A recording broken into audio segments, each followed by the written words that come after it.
Perfect. Hello, everybody, and welcome to Kusogrande Live. This is going to be our final day for our semifinals and final matches, all for the coveted prize of Deadly Towers for NES, a prize most suited for Kusogrande. So we have GIJS and Gemniant here, ready to play Bouncer 2, and if our players are ready, we're going to get right into it. See some thumbs up from our players. All right, there we go. So we're going to count it down. 5, 4, 3, 2, 1, and let's begin. So this is Bouncer 2. It is a game for the PlayStation, but it is not technically an official PlayStation game. It was actually made using NetYorose, which was basically a PS1 dev kit that was sent out to like colleges and hobbyists and things like that. So the person who made this, if you load it up, it was made in 13 weeks. Oh, and we have a reset on... Interesting. Okay. So, Gemniant, you're going to click the first button. So hit X. Hit X again. Yeah, let's reset the time. We'll start this over, and then scroll all the way down to where you see Bouncer 2. Not early, just that one, yeah. So this will verify that it will have the creator's name, and it will say how long it took for them to create this project. And I believe it says 13 weeks, which, you know, is pretty quick for a game dev time. Some games like Metroid Prime 4 take almost 7 years to create. Oh, 12 weeks. I was giving them an extra week. All right, so we are back. We'll restart this counter. All right, so 5, 4. Oh wait, we gotta wait for this actual menu to come up.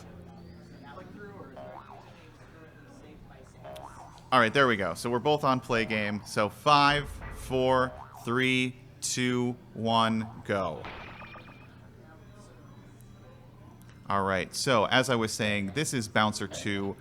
There will be playing as progression. There are these little green diamonds on the stage, and they need to hit those green diamonds with their catapult guy in order to move on to the next stage. In order to do that, they have their little catapult, which they can flip the side that the catapult is on. They can use a magnet and there was a bomb, so I'll talk about the bomb. The bomb just causes an explosion to happen at the bottom of the screen. Does it do anything? I haven't found out. Maybe when we get to a later level it will be useful. For at this point, it's just a button to make a fun explosion. So then there is a magnet button. So when your guy is in the air, you can use the magnet button to actually have him kind of go towards the little catapult. It sometimes works, and sometimes it doesn't. And there is a reset for Gemniant. There is some sort of combo mechanic, so when you do mess up, that's what all of those little tiles were coming up from GIJS's screen. So that's more for score. And then other than that, that's pretty much the controls. It's fairly basic, but it is very difficult to actually get a handle on. As I was playing this game, I took about 40 minutes to even get to level 2. Just because your brain kind of just confuses you, and there is a reset on GIJS. It is not easy to control, even though how basic it is. Oh, are they backwards? Well, I think both of you just reset.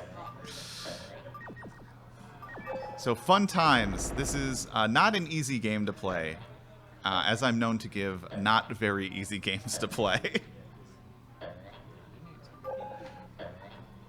But in terms of NetYorose, this is a fantastic little project, and the fact that it has 20 levels says a lot, especially being made in 13 weeks. There are a bunch of other games that were made through NetYorose. Some of them more quality than others, but most of them aren't going to be long enough for a match like this. You would play it for maybe 20 minutes, and you've probably completed it maybe 4 times in that 20 minutes. Bouncer 2, not the case. And if you're noticing on some of our screens, there are score drops. So every now and then, our players are hitting these squares, and little power-ups are dropping. Those are score. I don't know if score actually gives an extra life if you make enough points, but doesn't hurt to try, because sometimes they do drop extra lives and time. So there is a time limit on each stage. Gemniant has about a minute 40 left to get the last few green guys, while GIJS is about 2 minutes to get them. But looking good for Gemniant. Only 2 gems left with 3 lives. Oh, I think they are swapped.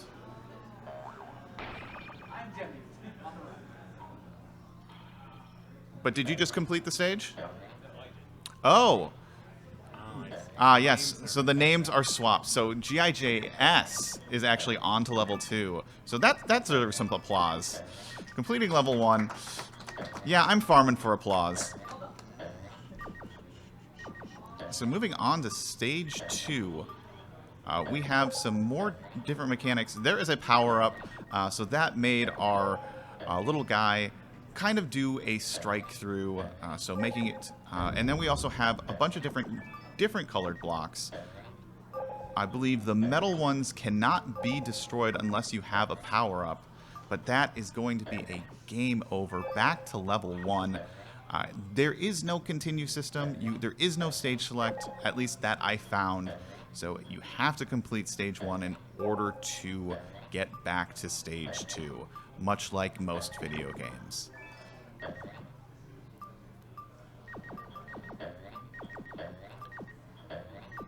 But Gemniant on a good track here, while...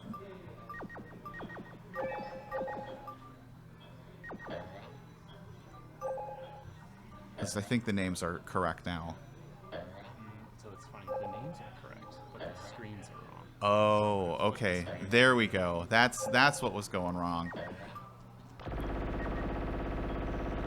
but losing the combo, GIJS.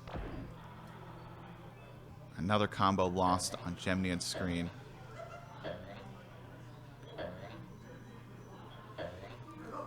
This is exciting gameplay.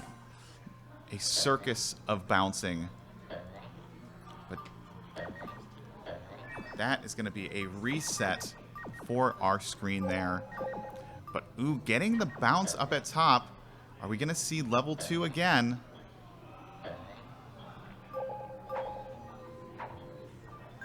All right. That is level 2 for Gemniant. With 3 lives and 2 bombs, not sure again what bombs do. They do something, but at least not yet. And Gemniant finding out about the power-up, which unfortunately causes a loss of life. Well, GIJS starting over. I believe that is an official lead change. That is 10 diamonds left on Gemniant. I wasn't sure how many for GIJS, mostly because of our screen confusion and the fact that I was amazed that a player got to stage 2 this quickly. Like, already blowing my expectations of this game out of the water for both of our players, showing showing why they are here in the semifinals for Kusogrande Live.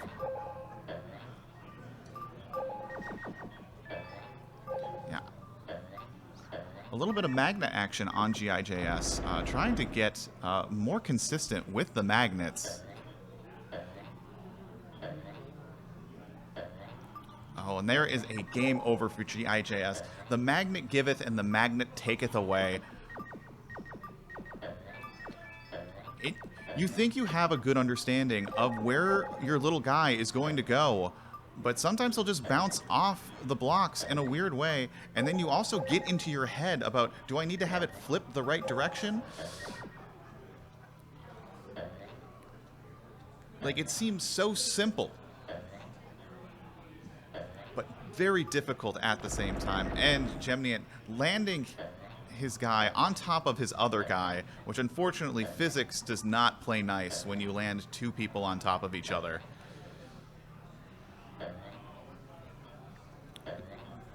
Gemnian has a nice rhythm here. Oh, taking a life off GIJS, back to getting this rhythm, but is very... Oh, but misses the guy there. Is using the magnet, trying to get a nice understanding of how the magnet actually works. Which I'm overhearing GI just saying, I still don't understand how it works. Like, I have a feeling it works better when it's, like, higher up, and then when it gets closer, it gets confused of which one it wants to go to. But that is a game over on Gemnian's screen, and a game over on GIJS. As I said, I am not a kind GM. This is a very difficult game, one which I do not apologize for.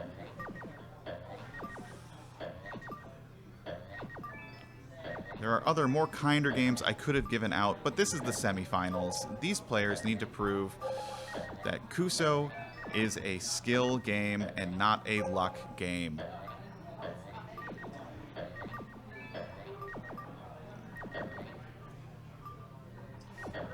Oh, taking a loss there for GIJS. Gemnian. Ooh, saving it. Flip at the last second. The boxes, being kind, bouncing our little friend back and forth.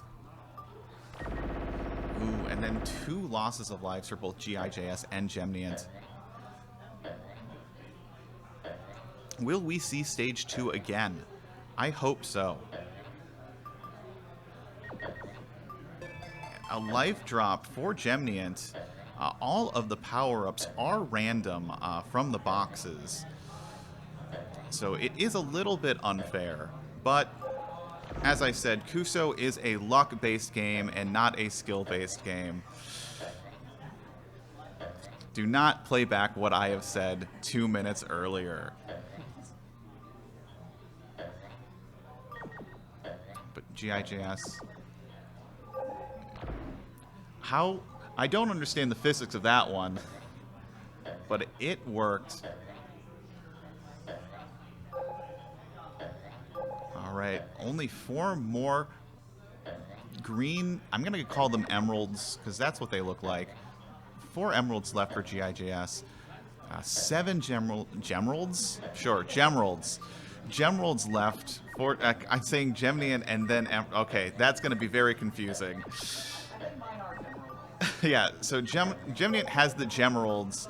GIJS has the emeralds. But we are moving on to stage 2 on GIJS's screen. But 1 life, hopefully able to do a little bit better than last time. All right, so we've got 11. Oh, but did get a life. All right, so both of our players are now tied at 10 apiece. Understanding how that power-up works. Now at 8, though. That is 8. So GIJS takes the lead with only 8 remaining on stage 2. And that is a reset on Gemnian as well. So both our players back at level 1.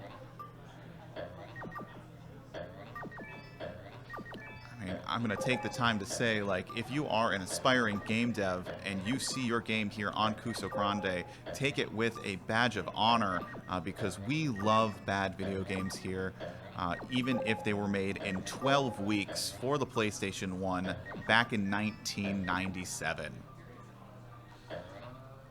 And even if you're a current game dev, you can go back in time to 1997 and make a game that will eventually be played live at SGDQ 2024. Your dreams can come true.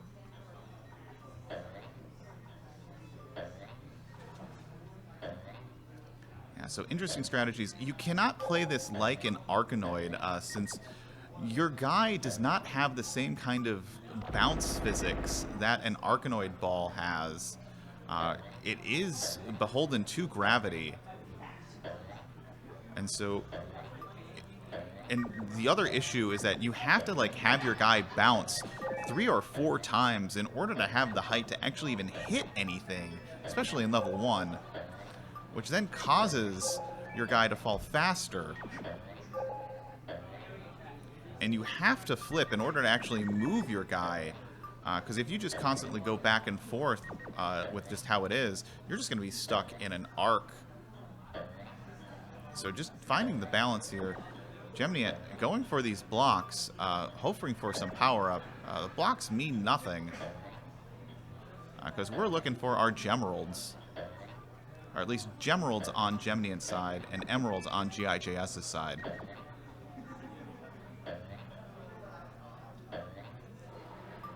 But 3 lives, back now down to 2 lives for Geminian. GIJS hitting that green. Still got about a majority of them left. The time limit isn't really that big of a factor in this first level. Ooh, but good combo for GIJS, getting a few off of that bounce, using the magnet to redirect.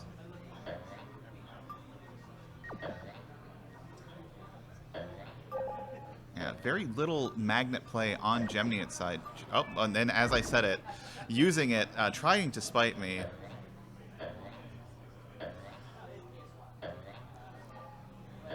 It's a hard thing to master, but it is good for actually moving your guy while he is in the air, so you don't have to constantly wait for bad physics to come back to you. And hearing some frustration noises from both of our players as you die, your brain really does try to... You want to land on the same guy. That seems what you want, but that isn't what you want. Gemini down to 3. Getting the clear on level 1. So we are back to level 2. 8 green gems left is the watermark for stage 2. Is Gemini going to be able to beat that watermark?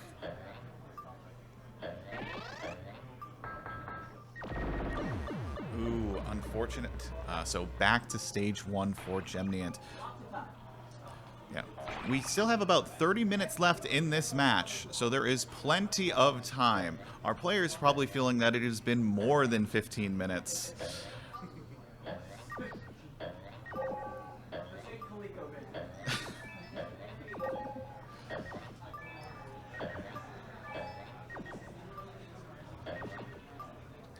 Just missing on GIJS's side.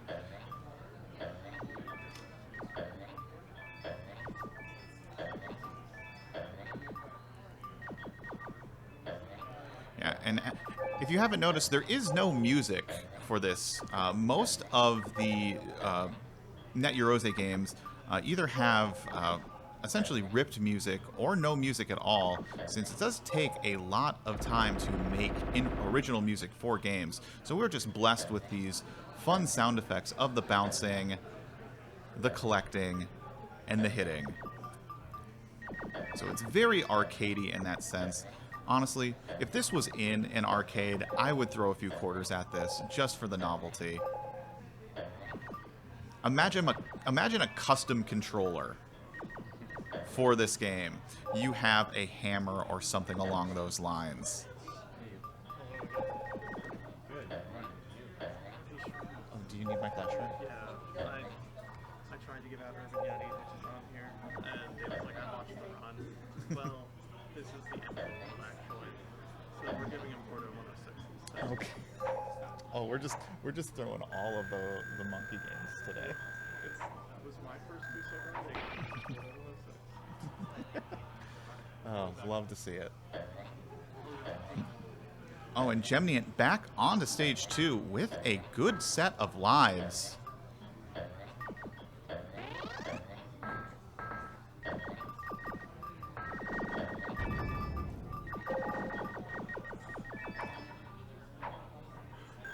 Level warp. Well, moving. Okay, it just moved to level 3. That's fine. But that is essentially a lead change and a level warp for GIJS as well. The things you love to see in a game. That's some applause. Both of our players getting level warps. I don't know how they did it, but they did it.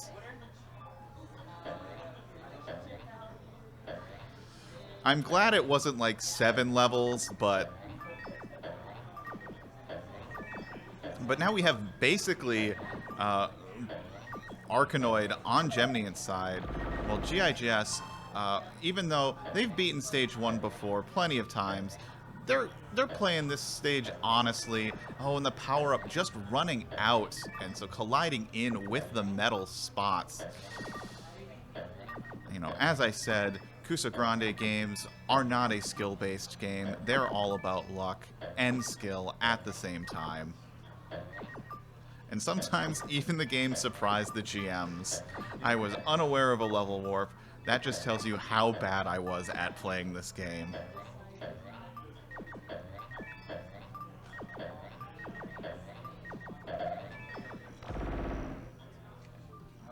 And that is an actual high score for Gemnians.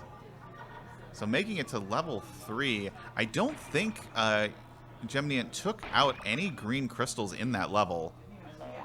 So I'm assuming level 3, you have to hit those arrows to bring the stage down in order to even see the green crystals. And is that going to be... Alright, just one green crystal left. But there's the level warp again. I think just hitting your guy on the head hard enough on a thing causes your guy to level warp. But so both of our players now have made it to level 3, and I've noticed there's only 2 green crystals in level 3. So it's just a matter of finding out where they are. But both of our players essentially tied, and that's the case. If that's where it ends up, Gemnian will take the victory for getting to this point first. Ooh, and an unfortunate, I believe they call the guys that you're bouncing blokes. So I believe this was probably made in the UK, since blokes is not typically a word used to describe people in the United States. But I could be wrong.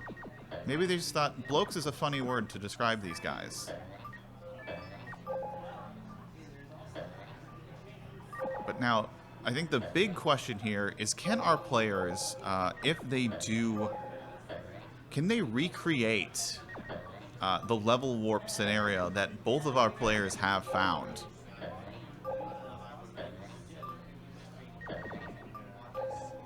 Alright, so there is our first arrow, and there's another arrow to the right. I don't know if GIJS is going to go for that, but exciting times to see level 3. I was surprised to see level 2. So seeing level 3 is definitely a treat for our viewers and players. Complete level for Gemnian. So Gemnian's going to be back on stage 2. Will Gemnian be able to recreate the level warp? Let's watch and find out. And there is another level warp. I don't know. Do you understand how you're level warping? Ah, okay. So there are... Well, you know, this is on me, but... Level 4, that is going to be a lead change for GIJS. But, you know, that is sometimes what happens.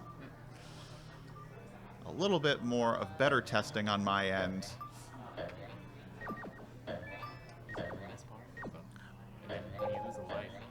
Oh, okay. Okay, so our tech, Cold Spirit, am I saying that right?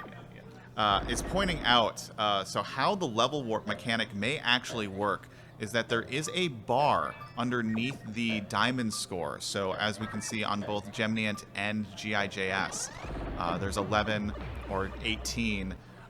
There is a little rainbow bar that fills up underneath, and if that fills up, that is what causes the level warp to appear.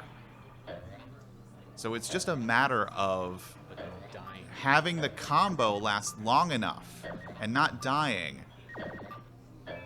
But that is going to be a high water mark of, I think it was 18 for GIJS on stage 4. But this is the tech we love to see, learning things about the game that I didn't notice when I was playing this, that our players are discovering. And again, so the level warp is a skill-based mechanic. So as I was saying, Kusogrande games are a skill-based game and not a luck-based game. Or no, it's not, because that bar is not filled up at all. As I was saying, Kusogrande games, a luck-based game, not a skill-based game.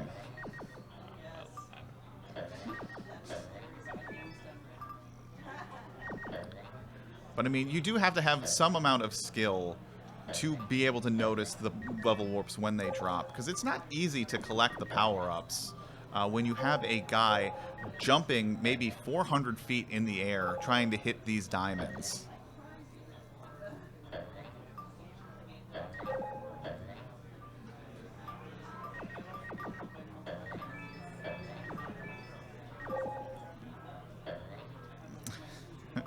GIJS just jamming his bloke directly, and there's a level warp for Gemniant.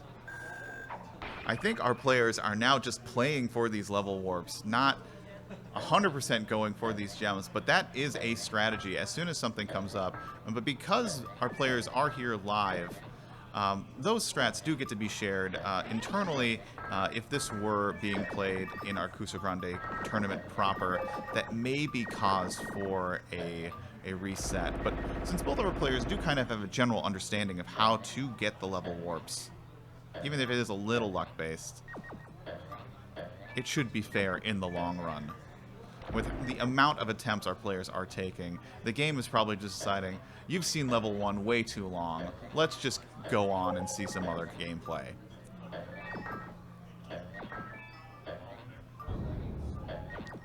And yet again, still haven't figured out a use for the bombs. I think like as the stage moves down, the bottom should Oh. clear too. But then Yeah, Gemniant having to play stage 2 the honest way is going to try to clear out these metal blocks. Ooh, but having a bad bounce on the metal block.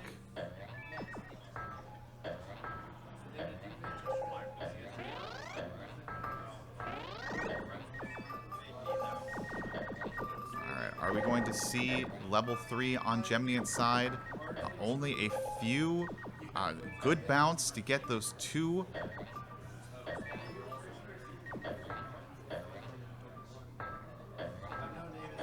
Hitting the bloke's head.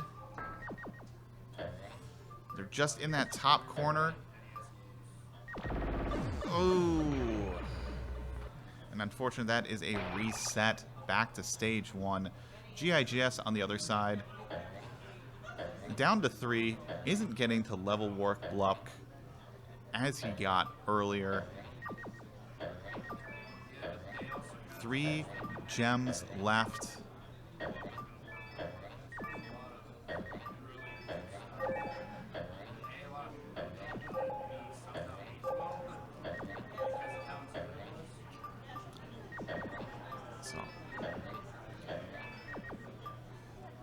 Just to let everybody know, we do have 2 more matches left today, so the winner of this match will move on to the finals to play the winner of our next match, GIGS getting the completion on stage 1, the honest American way of putting in the work, while sometimes you have the dishonorable American way of just paying to win to get to the top with level warps.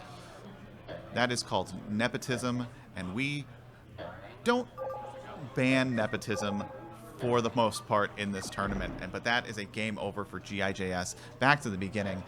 It is hard to manage those lives when you know there are potential warps that you can get.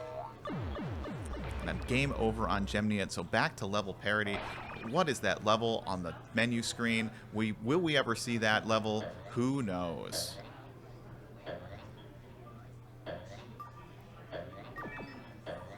just about passing the 27.5-minute mark. So that is exactly the halfway mark for this match.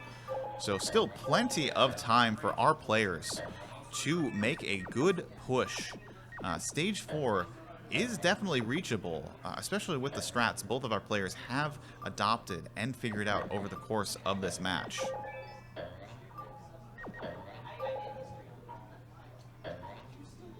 And getting an early level warp for GIJS. There may be a strategy of just resetting the game on stage 1 until you get a level warp.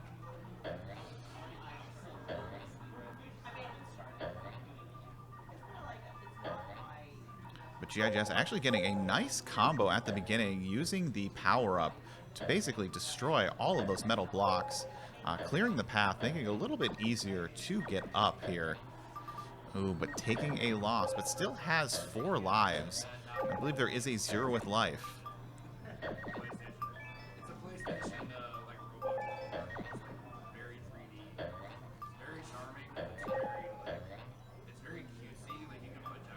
Getting some more bounces there on Gemnian's side. Only 5 left.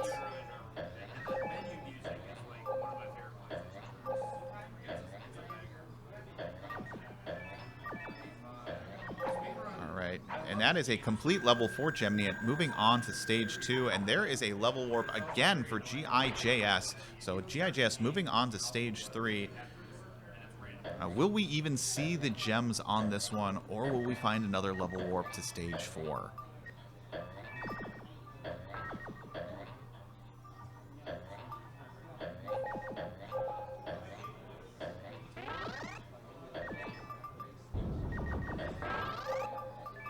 Getting a good bounce there. But unfortunately, hard to see because you try to anticipate some of the bounces when you have that power-up guy. But sometimes you never know exactly when it's going to come away. Now, GIJS making his way towards this arrow, but getting a game over. So back to stage 1 for GIJS. While Gemnian also getting a game over. Very hard to control those guys. Blokes.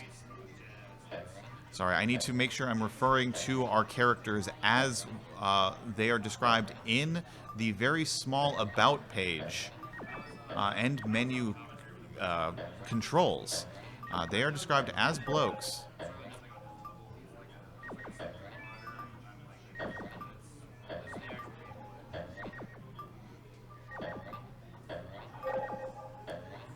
So again, our high water mark is stage 4. 18 gems left onto the stage. Will we see stage 4 again? Or will we even see beyond stage 4? There is a very good chance with how some of these level warps are dropping. Ooh, but some good bounces on Gemnian's side, getting 2 of those clears. So both of our players, only 8 gems left on stage 1.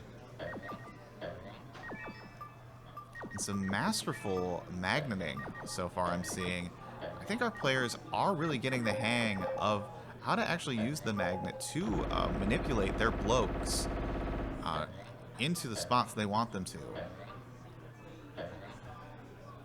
So 1 life lost for Gemnian. It looks like GIJS has actually got all of his lives. Just trying to manage to get the bloke over. A level complete for Gemnian. So we are seeing stage 2 again. Players are getting very consistent at completing stage 1, something I was never able to do. So big props to them for being able to really manage this difficult bouncing game. And I think, ooh, only 1 more gem left on GIJS's screen. Trying to finagle the bloke. And is that going to be a clear? That is a clear. So we are moving on. And Gemnian getting the level warp. So Gemnian moving on to stage 3. So GIJS. Will GIJS be also be able to find a level warp to move to stage 3? We will see. Clearing out some of these metal blocks. And there is the level warp. Where did that come from? Does not matter. It is a moving on to stage 3 as well. So Gemnian So this is basically Gemnian's best attempt. Has gotten to stage 3 before. Will Gemnian be able to match and go forward from that previous personal best?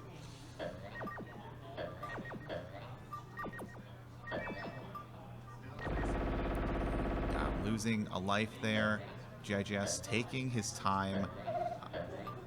Has seen stage 3 quite a few times. Is the only one so far to make it to stage 4. Very early arrow there. Oh, and that is a game over. And those are the 2 crystals. Gosh, that is awful. And this does not look like a good spawning point. I think this is where bombs come into play. That is where bombs come into play. So if they get too low to the screen, you can use a bomb to clear it out. I think getting a life there. This might be the last arrow. Oh, but a very poor spawn of the bloke. But that, being able to see level 3, it seems like getting the level warp is the best way to beat level 3. Because, gosh, that is atrocious level design, especially for that being stage 3.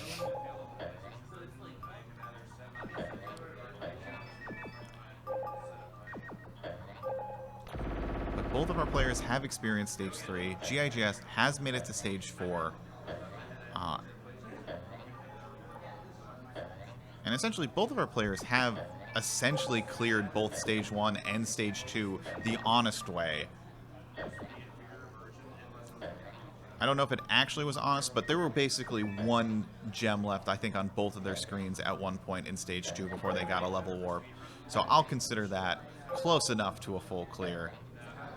So stage 3 is the only one really where we haven't seen the honest clear, but I don't think I want to see an honest clear of stage 3. That just looks like pain to me. But that is a reset for Gemniant. We are down to the last 10 minutes of the match. Our players have been bouncing ferociously for 35 minutes. Like, call Circus Delay, because we might have 2 new members to join the troop after how much bouncing off of catapults both of our players have done today.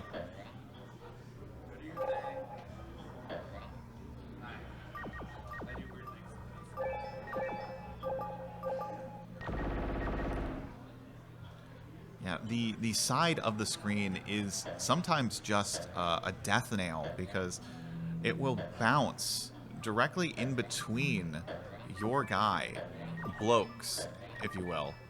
And there's almost no way of actually correcting that because you can find yourself in a bad spiral of just constantly bouncing yourself off the wall onto the either side of the screen.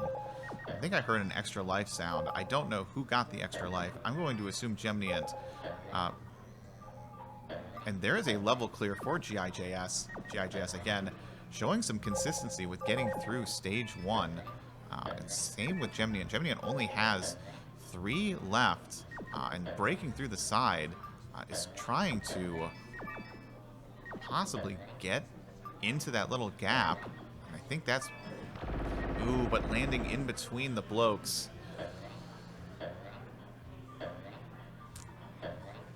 I mean, these guys have to, like, it's very interesting. If they touch the ground, they're gone, but they can just hit a metal block at almost full force and still be fine. Ooh, and a shot right in between the blokes for GIJS. Well, Gemniant trying to work some magic. Going for the, not going for the warp. I saw the warp on Gemniant's screen, but Gemniant was like, I'm a proud person. I'm a hard worker. I got all of those diamonds, and I'm not going to take some cheap level warp at stage 1. But GIJS on the other side saying, I see a level warp, I take a level warp.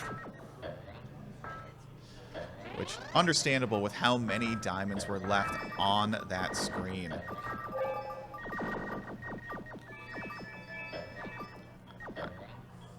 But now we have stage 3, which is very much a slog of just hitting all of these blocks.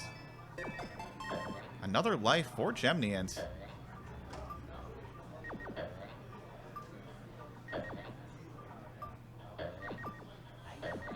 I think maybe I understand what the little rainbow symbol is. I don't know how it says level complete. Bonus level for Gemniant. Again, we have more surprises in this game. We love to see it. Just get the guy in the cup. Oh, and you have no magnet. Is it? I think one more. I'm so excited. I think in the cup. Oh, another. Oh, just do it again. This is a bonus stage, so I don't think there's any penalty for messing up. GIGS, unfortunately, taking a death on stage 3. That gauntlet of just getting through that is just a little too much. Well, Geminian just having a fun time. Oh, big numbers coming up. 3, 2, 1. And you got bonus level over, bloke bonus 1, level bonus. So big score. And that does move him on to stage 3. So essentially a level warp by getting the bonus stage. And coming into this level with some extra blokes.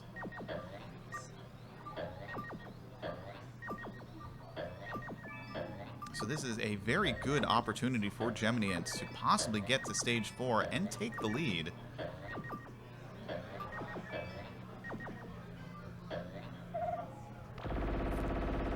But an unfortunate bounce there. Geminian 2 lives left.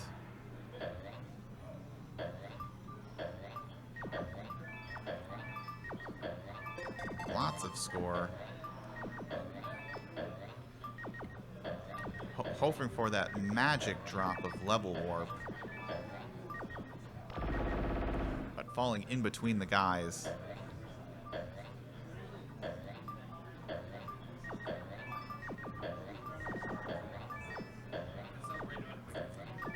Just bask in the sounds of a man hitting blocks. And falling in between the blokes again.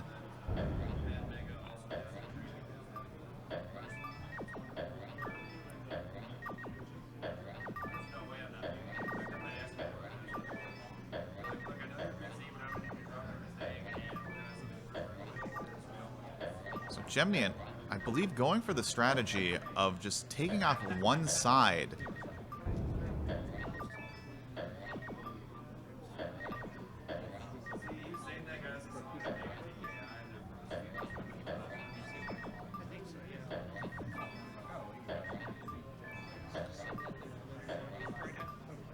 So yeah, Gemnian, I think, going to try to take this top path. Going to try to just... Oh, but getting a game over. All right, we have 4 minutes left in the match.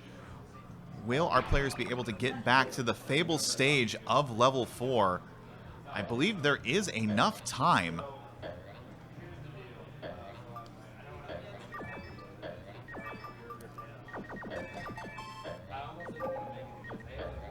All right, GIGS clearing up stage 1. This might be our last attempts for both of our players, because I don't know if there's going to be enough time to actually get back to stage 3, unless we have some miraculous level warps.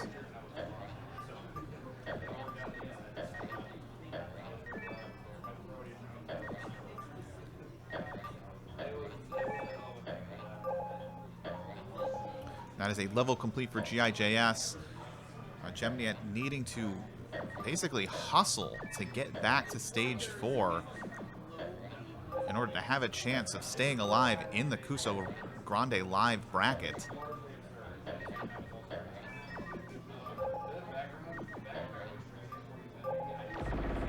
But taking a death between the guys, GIGS hoping to possibly extend the lead, kind of slamming the door onto Gemnians. Getting some big combos with his blokes. And that's the level complete. We're going to see the bonus level on GIJS, which unfortunately, I don't think there's a way of making it end early. So that is just a minute of just sitting into the bonus level. So have some fun. Get to the bonus level. Gemnian clearing stage 1 on to stage 2. I think I know what causes the bonus level. That's the rainbow meter, I believe. But we are down to 2 minutes left in the match.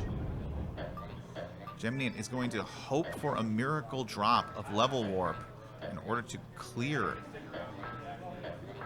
Because that's what Gemnian needs to stay alive in the tournament.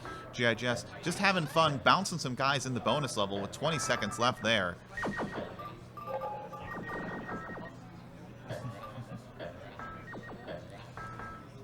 Like, will GIJS get a guy into the bonus cup? And there is the countdown. 5, 4, 3, 2, 1. The bonus level is over. Will there be consequences for not even participating? I don't think so. We are at level 3.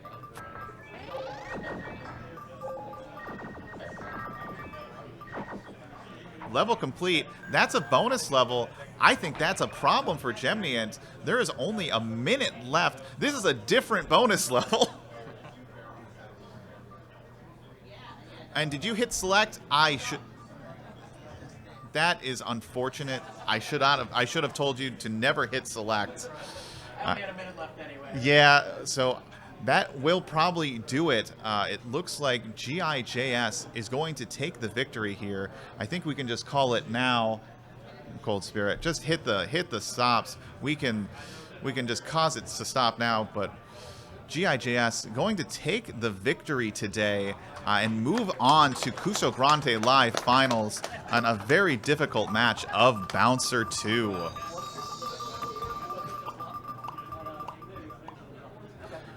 But congratulations to Gemnian for making it this far. And we will see GIJS in the finals later on.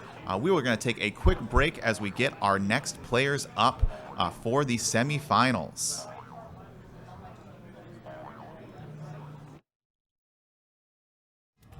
Hello and welcome back to Kusogrande Live here at GDQ probably 2024.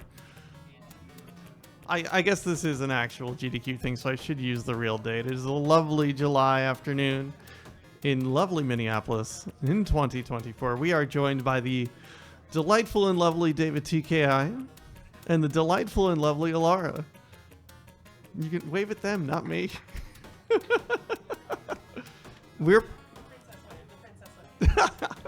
We are playing today one of my, so I have been a long-standing member of Kusogrande since Kusogrande 3. This was the first game I was ever given to race in Kusogrande, and it's just a great honor to be able to pass it on to these in the semifinals. So are you both feeling ready?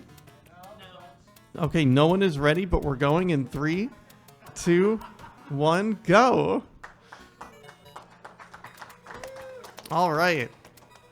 There's an intro that you can skip, but if you want to watch it for fun, that's pretty cool. So David's watching the intro about this experimental lab monkey. Alara has just jumped into the video game and is proceeding. This is an Atari Lynx game. It is a platformer. It is a game that is a really cramped screen, and most everything will try to kill you. It is about a lab monkey who has a red hat and is escaping a lab. You can throw apples at things, you can jump, and there's a few other verbs that, there's running. And we see our beautiful running animation on David's side here. But it is a game, there are a bunch of animals in crates, and you can rescue them. You also can't jump when you're under a table, as David is finding out, who has fallen into our first pit, which does not kill you. It just sends you to... Okay, never mind. That wasn't so bad, actually. There are many different things that can happen when you fall into a crate, and David just ended up in, like, the bonus area. I believe Alara has completed a stage. David trying to figure out what to do in the bonus area. Level 1-2 for Alara. David is proceeding to the right. very quickly and has found the exit and is out of stage H-8 and moving back into 1-1 again. Alara falling down a pit and ending up in what I could only affectionately call heck. There is a lot of lava, and that is a first death. So falling into pits does not kill you, it just sends you to somewhere very not nice. And you may or may not die when you fall down there. Alright, David finishing stage 1-1. A lot of people are in front of Alara right now, pelting them with apples and proceeding. This game does a lot of, is it a platform or is it the floor? Or, I mean, is it the background? That's the word I wanted to use. Hello. David falling for the same thing Alara fell for. That is not a platform. We are back in the dungeon, I guess. I don't know. I like to consider that it's potentially how some of these people that worked on this game went on to make Diablo 1. Alright, Alara back in the pit. David taking a death through some lava. There are, I believe, 8 or 9 different of these little punishment pits. Some of them are escapable.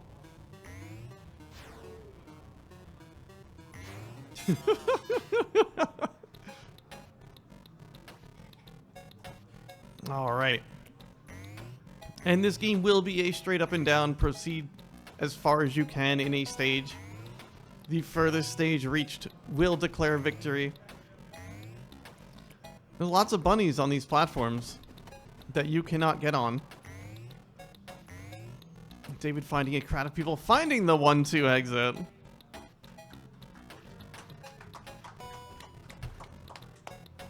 Nobody has opened a single cage. Oh, never mind. I'm sorry. I'm being corrected because I'm incorrect. David immediately down a pit. Alara has opened a cage. David in just the you lose pit. There is not a way out of there as far as I know. Allegedly there might be, but I've never found it. Alright, Alara back in the bad place. Trying to find her way out. There's lots of pits. Everything will kill you down here unless you fall into a pit and end up in the bonus land like David did before. Nope. Some of these jumps seem impossible in there, and that's kind of by design. I forgot our doctor here, but that's the guy who has put us in the cages. I love the swinging mechanics. They don't feel like they work, but they do. Directly into a pit, and every time you fall into a pit, even if you escape, you are sent back to the beginning of the stage.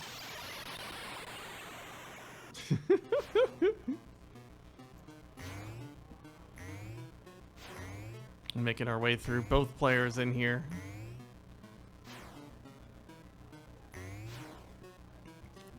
Alright, David taking a death, returning back to 1-3.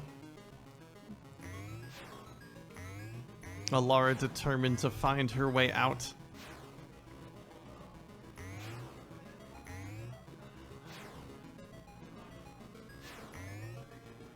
Swinging from lights. Alara's approaching, I believe, the exit of this area eventually. These are bigger than they need to be. Oh, unfortunately ending up missing the jump. Hitting the reset button. Not a bad choice.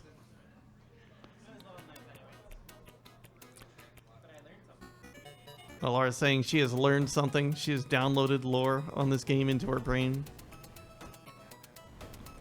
David trying to find this way. 1-3 is really heinous in its pits. They are just everywhere, and given the Atari Lynx, you can't really see what's below you at any given time.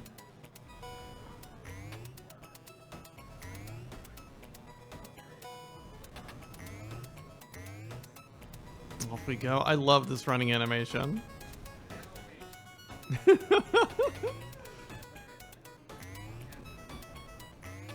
David navigating through H-whatever. Oh, finding another pit, descending another level. And has another shot. Alara in 1-2. This is a 45-minute match. Anything can happen and change throughout it. Where is our timer?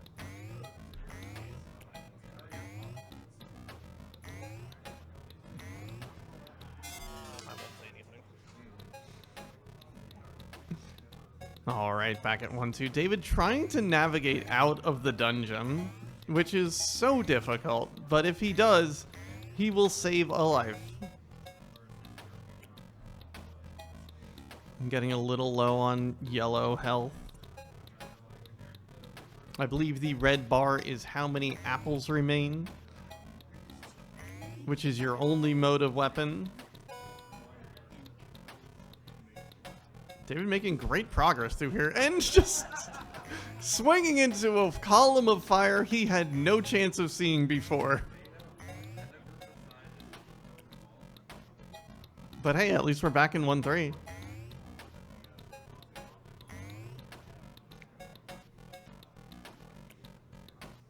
Oh, back in the pit. Trying to avoid the danger conveyor belts on Alara's side. Also back in a pit.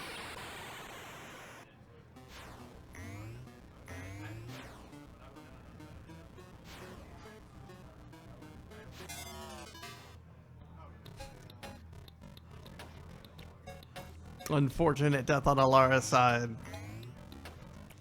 Oh, and on David's side, finding some lovely fire.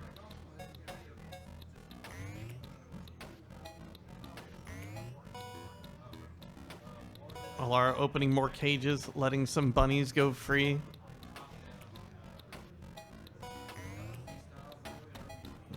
Alright, taking her time, taking out some people in the way. David approaching near the end of the 1-3.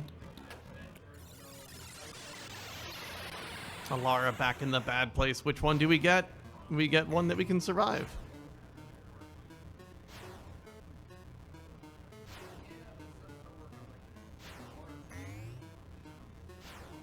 Oh.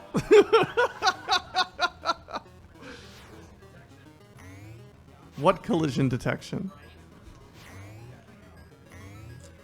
David getting a fun swinging area and finding a column of fire. Alara in the fire pit. David taking a game over. That will be sending him back to the beginning of the video game. Don't worry. Anything can go. This is a long match. Longish. I don't know. Your definition of long may vary.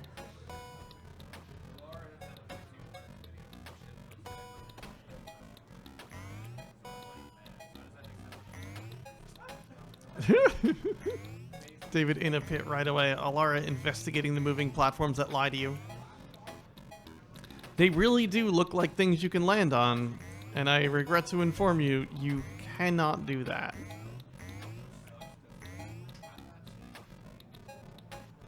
Alara trying to jump at the top of the screen. Unfortunately, there's just the ceiling above you, and if you bonk your head, Gordo doesn't like that.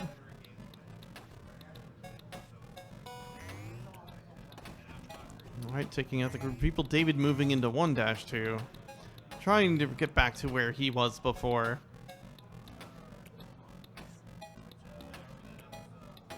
Oh! Almost entering the bad thing.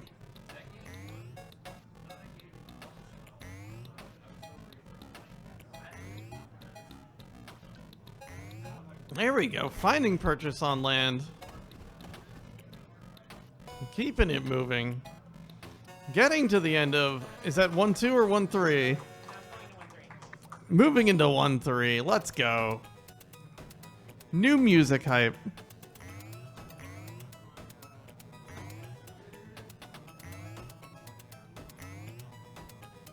I realized how loud the monitor was from behind it. Oof. All right, people proceeding through 1-3. David working his way back through 1-2. This is a game that you start to get a rhythm for the stages after replaying them multiple times. Alara fighting the doctor, saying, you know what, I'm out. Cannot blame her.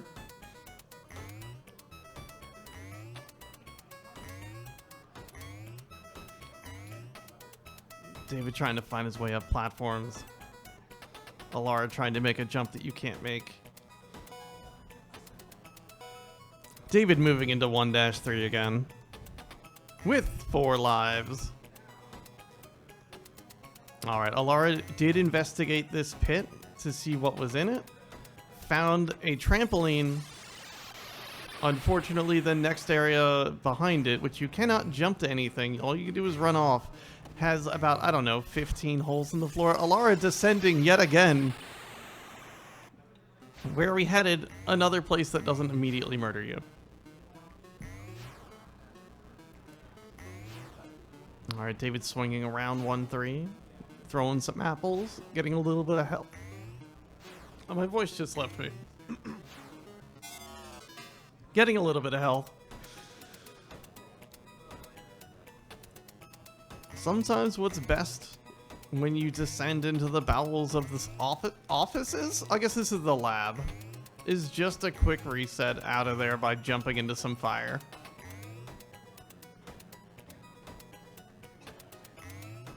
Alright, Alara working her, or David working his way through the lab. Alara back by the doctor. David opening a cage, letting a bunny out. We like bunnies in this house. And David finding the end of 1-3. Finding the beginning of 2-1. I believe this is the offices. Or no, the Hunters Expo or something. All these levels have names, and I should have looked them up, but I believe 3 is the office building. It's a whole slew of new problems to deal with on David's side.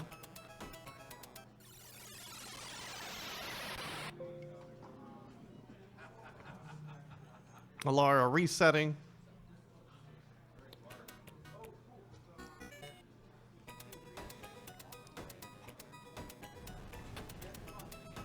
David finding the hidden chandeliers that don't look like things you can swing from, but you totally can. There's just so many dogs. David damage boosting through a lot of this, but only has 1 more hit point here.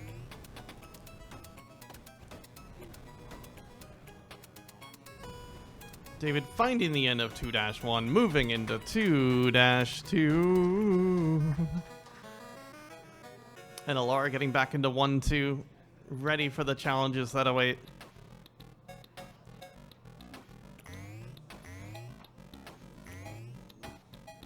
David trying to figure out what is actually going on this table and crumbling to dust.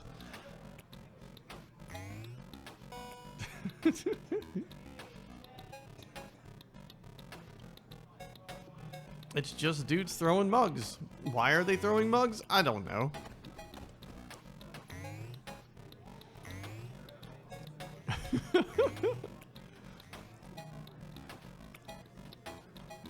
Welcome, Hunters Convention.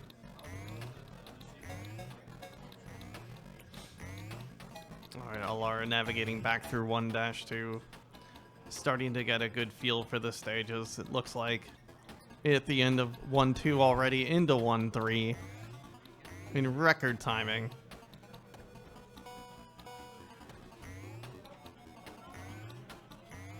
Into 1-3 with a full suite of lives and a positive attitude. David at the end of 2-2, moving into 2-3. I do feel Area 2 is a lot nicer than Area 1. Entering whatever these boxes are. The danger boxes with spikes.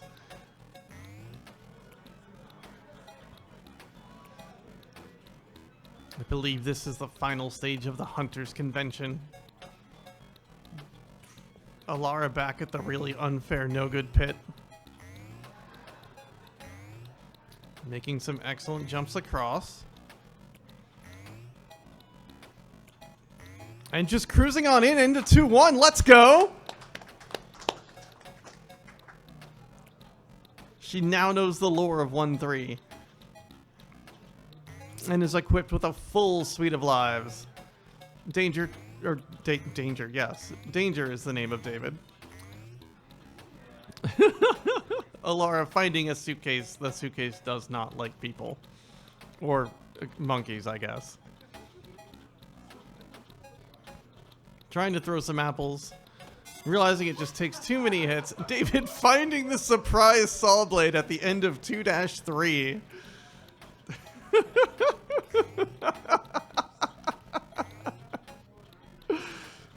Affectionately, I'm going to refer to that saw blade as the boss of 2-3. Alara just cruising through, taking some damage along the way, but just trying to get past it, crumbling to dust near the exit. David returning on his path through 2-3, equipped with the knowledge of terrible saw blade.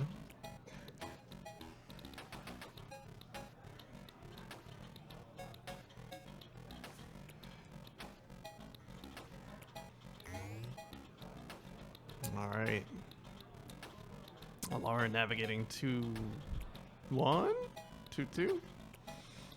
All right, David back at the saw blade. What will happen? That.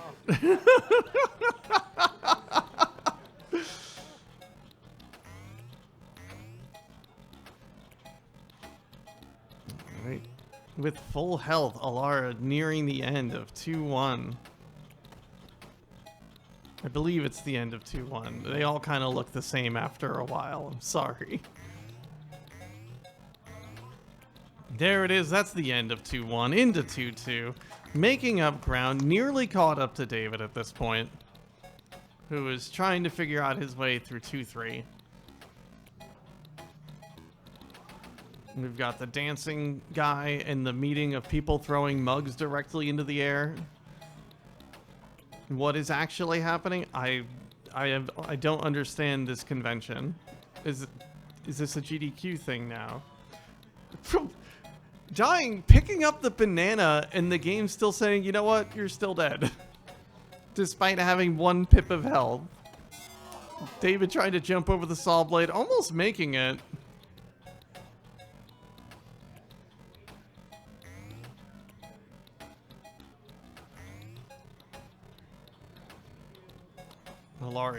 Alara navigating the precarious jumps of the guys throwing mugs that have hitboxes that are slightly too large.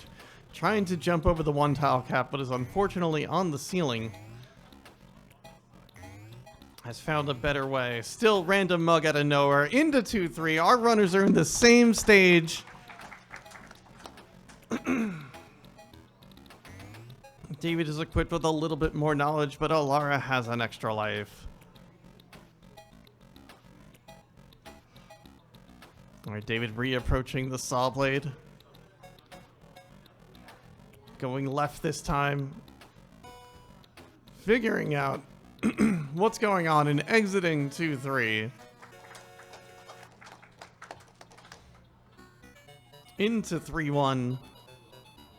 It's, I guess, a knitting convention or something.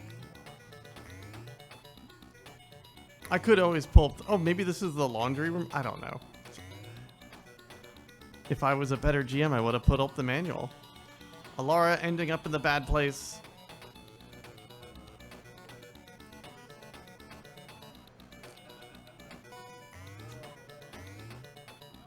David picking up some safety health, given that there's like 15 dudes at the bottom of the screen jumping around.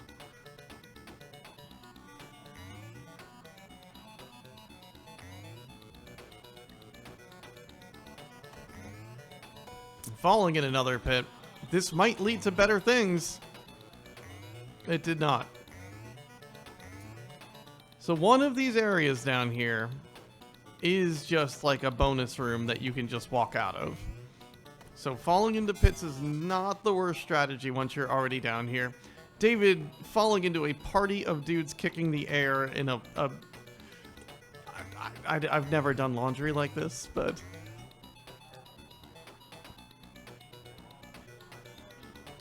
Alara finding a lava pit, but is back in 2-3. I think this is a fashion show or something.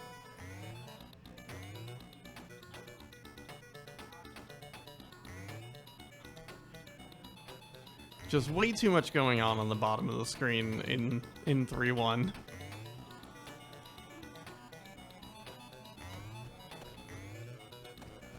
Everyone is caught up to David.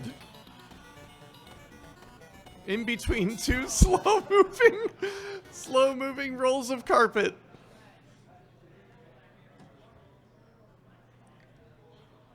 I did give our runners a heads up that when you run out of lives, this game does soft lock on you. Alara opting for another pit. It's rolling the dice. It could go well, it could go bad, and it just kind of goes neutral. Because there's always a chance you land in the instant death room, but there's always a chance you land into salvation. David falling in a pit in 1-1. Where is he landing? Nowhere. He hit the reset button. Alara taking another pit, looking for safety. And has found the bonus room and can just walk out. You can leave. Just walk out. And is finding your way back into 2-3.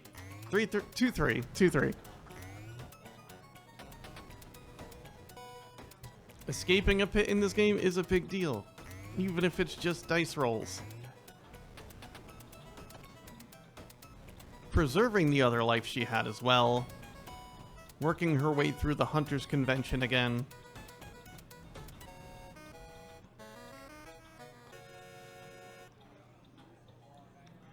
Alright, found some chandeliers. David moving back into 1-2.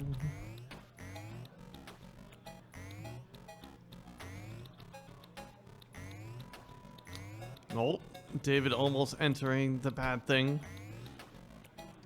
Alara at the end of 2-3, but still has the surprise giant saw blade to contend with. David back in a pit.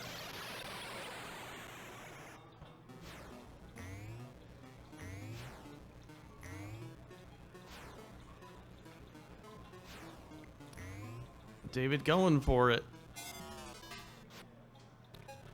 Alright, Gordo running as fast as his little monkey legs can. Flailing in the air. Falling. Oh, dodging the saw blade. Using probably the advantage of Kusogrande live and hearing commentary. To turn off the saw blade. And exiting the stage. Putting her into 3-1. I know how numbers work. Suddenly things seem kind of tied-ish. Did get the 3-2, or was it all 3-1? Okay. Now, I may be incorrect. I will double check this, but I believe David only made it to 3-1 as well. So moving into 3-2 would count as a lead, and if I am mistaken, I'm sure I'll be corrected by the runners. However, 3-1's not exactly an easy stage to navigate. And given the we can't do like replays or anything or review tapes, I can only go into the first person to reach an individual area would count as a lead without like progression through the stage.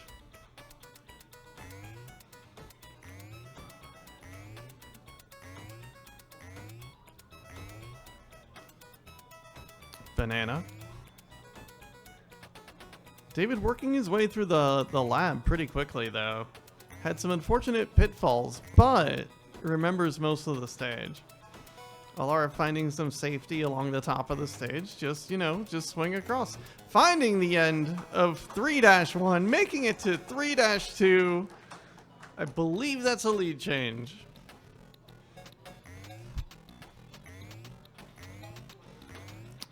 David back in 2-1. 2-1's a pretty nice, easy stage. Well, David finding the suitcases for the first time, I should say. Alara finding just really large feet for no reason. Look at how large they are in comparison to the full-size man jumping around. Well, Alara is on her last life, but however, this is going to be a high watermark. And getting back to where you were in Gordo is once you really know the lore, finding a banana, which will give her some safety health.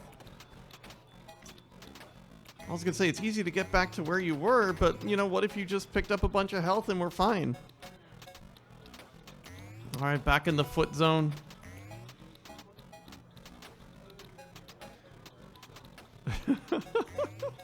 David reaching the end of 2-1. Hot on the heels of getting back. Unfortunate footing. However, 3-2 is now the score to beat.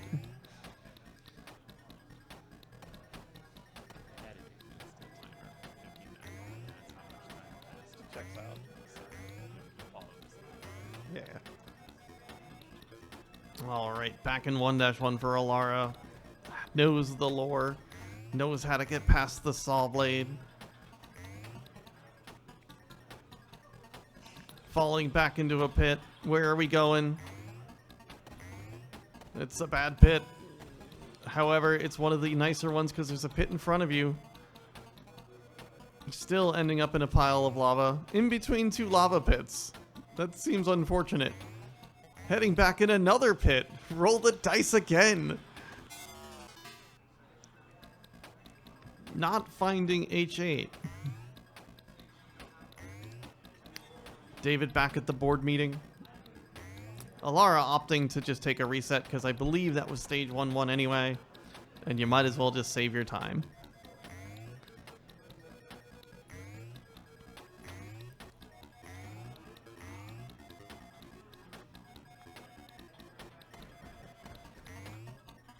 Navigating these early stages with plenty of lives to make mistakes as you learn the later stages is going to be crucial here.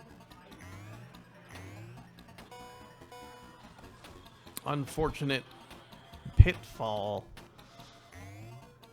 Rolling the dice. This poor monkey can't catch a break. David reaching the end of 2-2?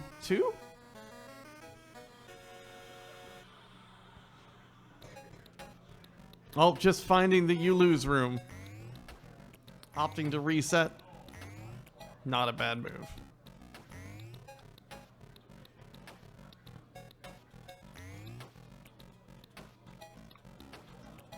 David just moving across the Hunters Convention.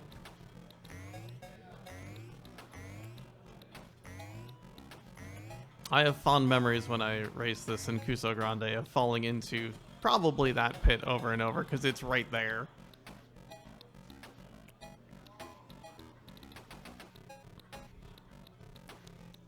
All right, David nearing the end of 2-3.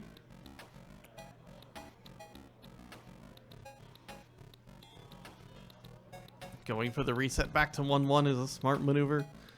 David turning off the saw blade. May it never harm anyone again.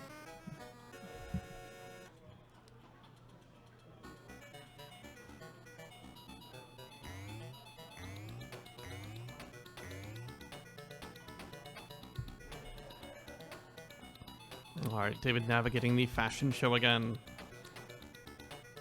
Finding a lot of things to swing from Alara at the end of 1-1, moving into 1-2.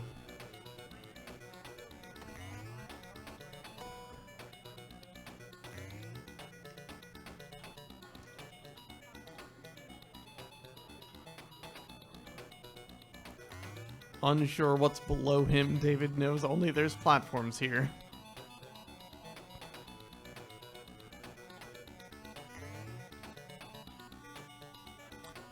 Oh, some scary jumps on Alara's side as people throw mail at her. David at the end of 2-1 or 3-1, entering 3-2. Will be currently tied for first here. If he can reach 3-3, that is a new lead change. Free bunny, love to see it. At this point, our runners have probably realized that releasing animals does almost nothing.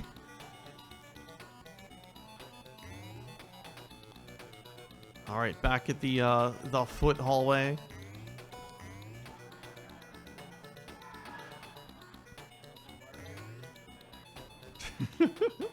Alara at the end of 2-2, hot on the heels, headed into, or 1-2, headed into 1-3. Look, I swear numbers are made up and have never served a purpose. David back up at the foot hallway, or the foot zone that Alara ended at.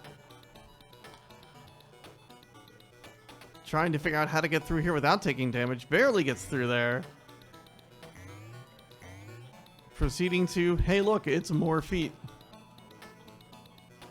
Getting to the end of 3-2, moving into 3-3. That is another lead change.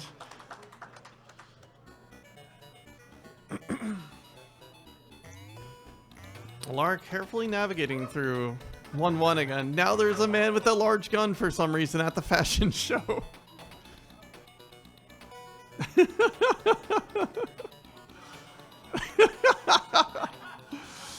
Alara reaching the end of 1-3, moving into 2-1. David having a terrible realization.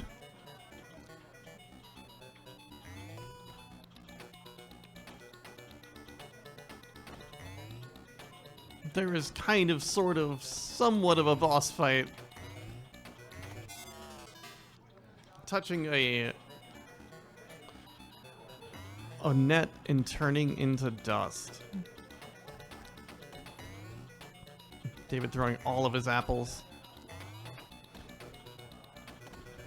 Trying to figure out just what's going on here. See, I'm remembering this game alongside y'all at home because I haven't played it in years.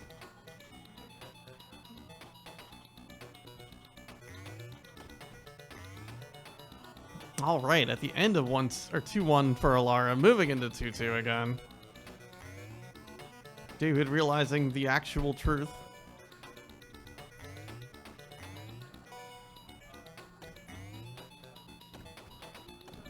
There's still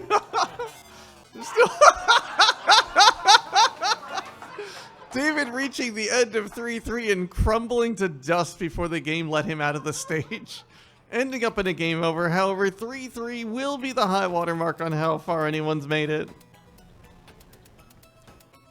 Starting another run. There's still time.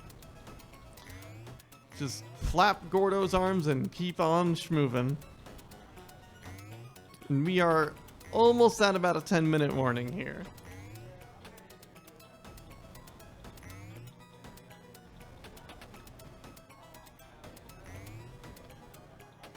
David at the end of 1-1.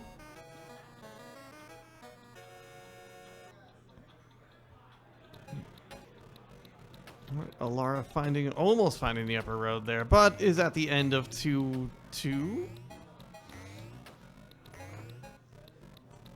David working through 1-2 here. Alara back in 2-3. Still has 4 lives. Eager to get back to World 3. Reclaim her championship progress indicator. David falling into a pit. Where are we ending up? We're ending up in a dungeon. And getting sent back to 1-2. Safely. In certain definitions of safe.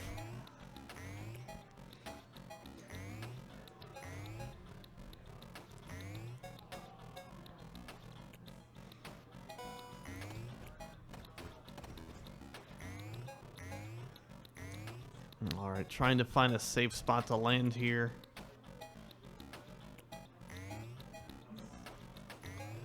There we go, clearing the dogs. Moving through. Hitting this man in the shin with apples. Takes 3 to defeat him. It's more than it would take to defeat me. Don't throw apples at me. That's not an invitation. And now this game did come out on the Atari Lynx. Its controls are somewhat sticky. The jumps kind of feel okay, but sometimes it gets a little messy when trying to find the actual where is the thing to hang from. Also, running involves double tapping a direction, not always the easiest thing to do. Especially on this conveyor belt. Alara falling down, dodging the saw blade, remembering how to get through the saw blade area. Moving back into 3-1 with 4 lives in tow. Like, all she has to do is complete 3-3. You know, that's it. Easy. It's not easy, not on this video game. Back in the fashion show, everything is kind of spicy down here. Alara realizing maybe just leave. David returning his way through one, I assume this is 1-3. Trying to get back to where he is. We may be in last attempts for everyone because it's not time yet. We still have a little bit under 10 minutes.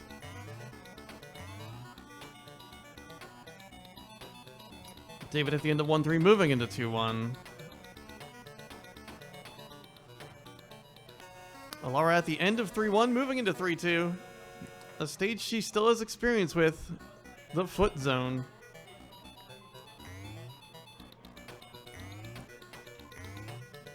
Oof. I don't know why suitcases are one-shot kills. It just seems mean. Alara being a little careful given the amount of health she has. Oh! Now, I don't think the feet are instant kills, but they do deal a ton of damage. More than they should.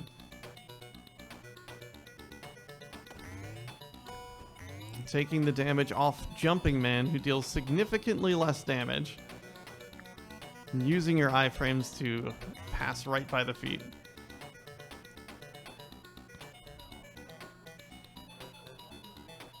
Oh. Terrifying fall. David at the end of somewhere in World 2.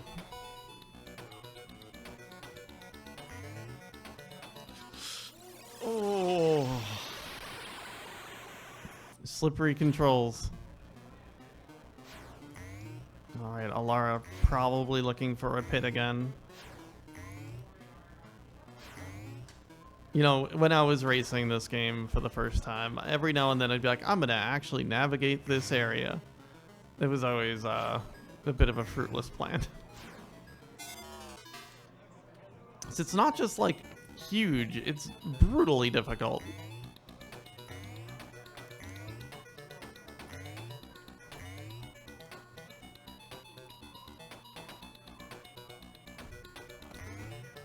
David navigating the Hunters Convention mug throwing contest. Finding the end of 2-3, 2-2. We'll be moving into 2-3.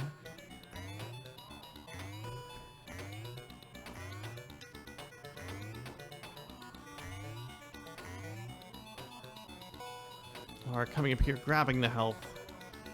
There's a precarious amount of jumps here to try to get onto one of these swinging platforms. It's like, will the game take it? Will it not?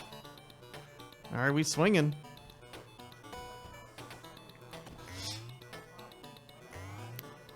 Oh!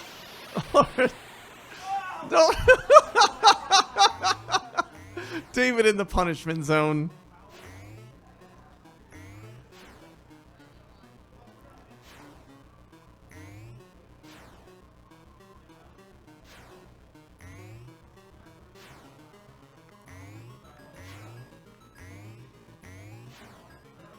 Alara going for conservation here. With 2 lives and not enough time to make another attempt. We are at our 5-minute warning.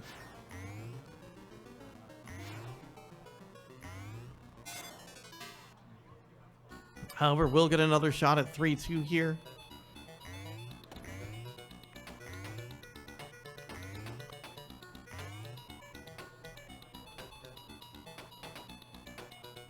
David reaching the end of 2-3.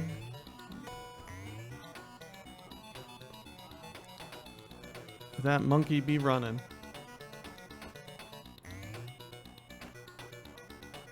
All right, David back into 3-1.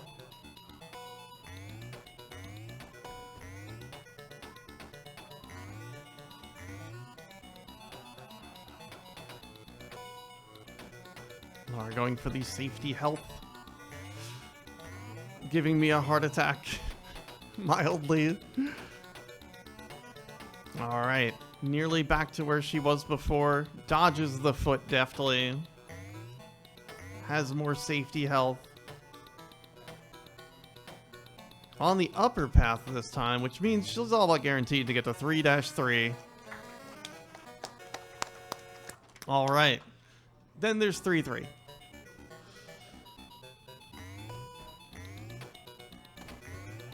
Surprise net. It's time for the huge dudes with gun zone. Throwing apples. Huge dudes with guns. Stronger than apples, unfortunately.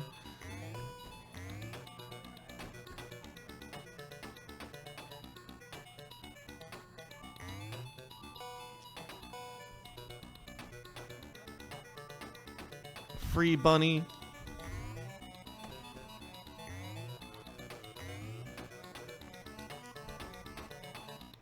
And also hitting the moment of why isn't the screen scrolling to the right? What is this video game?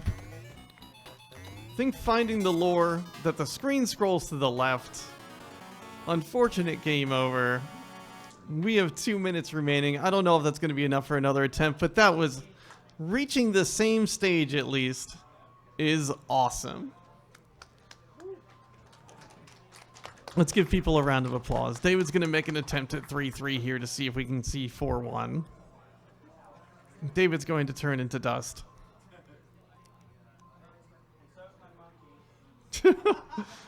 Hey, I'm not trying to call you old here. That's not allowed on Kusogrande Live.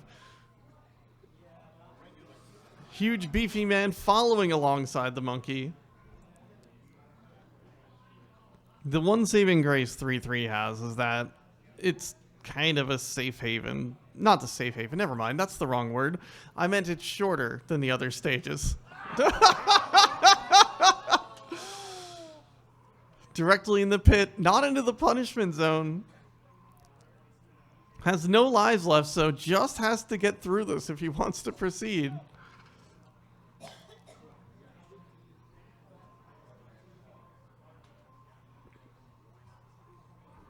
Opting to not roll the dice on the pit again.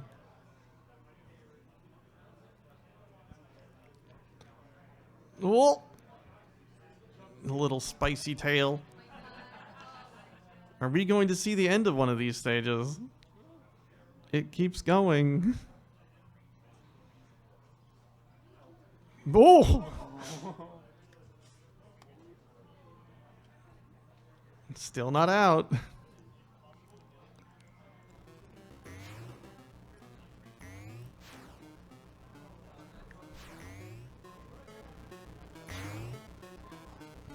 What a good jump.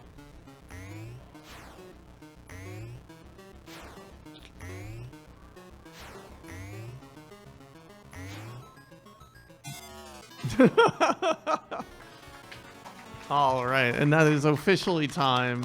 What a great match. You both made it to the same stage. Thank you both for playing. I hope you had a lovely time with the monkey game. Anyway, we're going to get set up for our next match. Sit tight. We'll have our Kusogrande Live Grand Finals. Sit tight, folks. Hello, everybody, and welcome to the grand finals of Kusogrande Live. GIJS versus TKI. There we go. Those are the words. There's a lot of letters today because I am also joined by our guest commentator, JSR. Well, thank you so much for having me, and I am really excited to see a game I played as a kid. I know you all in the crowd have seen this game hundreds, if not. Wait. This isn't the same version. No, this is just this must be an update. They patched it, right? Yeah, no. This is actually the base version. So Oh, Super the Mario, original. Super Mario World was originally for the NES, and this is specific. Yes. So we're going to see the NES version of Super Mario World for our grand finals. Copyright 1995. Oh, this is great. I can't wait to see this. All right. So Oh, are my. both of our players ready? All right. I see two thumbs. Or I see one thumb. Now I see two thumbs. All right, so we're going to count it down. 5, 4, 3, 2, 1, go! So this is, so you're gonna select one, please. And then go all the way back to the first level. So this version, so if you do full game over, you're able to go to any level you'd like. So it's a little bit accessible in that way. We're not gonna have any restarts or constant playing of levels. So we think. Oh! So yes, this is Super Mario World as we remember it. It is, you have jump, you have go fast, and all of that momentum is lost when you jump in the air. I was about to say that I'm kind of impressed with how like the physics look, and then all of a sudden I saw when he hit that ramp, and I was, this is both the worst, most cursed thing I've ever seen, and I also love this. It is fantastic, and What the heck? yeah, it is essentially just it's not a run button, it is a go fast button, because the screen moves at twice the speed, and the momentum of Mario is not as, polished as they, when they finally made the updated version for Super Mario World for Super Nintendo. No, this is absolutely amazing. So how do you do the spin and jump? Can you do that? Yeah, there is a way to do the spin jump. Unfortunately, I'm not going to tell the players. They're going to have to figure out how to actually do that. So you only have NES controls, so how would they have bound that to this game? You have a D-pad, you have start, you have select, you have A, and you have B. We saw earlier in the tournament Daydreamin' Davey, where you had to, and there we go, David TKI has figured out how to do the spin jump. Oh, But unfortunately, it does not actually break the blocks. Fantastic. Amazing. Yeah, why spoil a good thing? Oh, this is amazing. Yeah, GIJS trying to go down, slide on a ramp, unfortunately did not program that. Much like Hammer Mario in Super Mario 3, you do not slide. Why does he jump so high? That's just Mario. Mario has the hops. This is definitely Mario at his most athletic. I've never Yes. seen Mario with these kind of hops. And I will say, there is another jump that Mario can do. All right, I'm curious about the fire flower now. This is gonna, oh my goodness. And there is a first level clear from GIJS. So how many worlds are there in this? Does it have the entire game? I mean, so to speak. So yeah, so there is a standalone version of this game that actually only goes up to Castle 4. But using some very good research, I have found a version that has the full game. So this has every world, every level, every castle, at least for the most part. And yes, there is Yoshi. Yoshi is in the game. And he does give you an extra hit and can eat enemies the whole thing? That is correct. That's actually genuinely impressive. I was not expecting that. I do remember hearing Miyamoto at one point saying that in Mario 3 he originally wanted to have Yoshi programmed in, but he had found the limitations of the NES to be too limiting, too difficult to program it, which is why they saved that for Mario World. But I'm just sitting here like, Miyamoto, we have proof right here, buddy. What the heck? Yeah, We could have had this in Mario 3. Yeah, some cuts were made, but like hardly noticeable Yeah, this in the is grand great. scheme of things. So it looks like both our players have found a Oh! and GIJS unfortunately not being able to make that jump. But yeah, Big jump. Oh, never mind. yeah. Wait, what? Yeah. What? Why would you think that the coins would turn into blocks? Not the solution I expected, but well done. But that is level 2 cleared for David TKI. Moving on to level 3. And of course, level 3 is going to be our classic, cloud top level. Do we have auto scrollers in this version? I think there are auto scrollers. I'm not positive though. It's been a while since I've played this, but I do think there are some. And so GIJS, not to be outdone, has finished level 2, is moving on this to is level tricky. 3. And like any good Super Mario World runner, we are leaving Yoshi behind. We're keeping him safe. Yeah. We're just letting him know, hey, buddy, we're going to climb this mountain. It's too dangerous for dinosaurs. Let's see? Oh, goodness gracious. Oh! Oh, and there is a death for David TKI. Yeah, we can see the platforms only have a limited amount of spins before they just stop. I mean, all kidding aside, I'm actually really impressed with what they were able to do in making this game look like Mario World. I mean, I don't know if this is the Mario 3 engine or if they did something of their own, but this actually looks really cool. I mean, Yeah, it's janky as heck, but I mean, it looks nice. That is the joy of bootlegs. So, spoilers, this is a bootleg What? Super Mario game. Just, you know, if you couldn't tell by how fluid and accurate this game is, bootlegs do have a lot of fun, like, reinventions. Because, like, what you would normally think is good game design, like, bootleggers may be making this for the first time.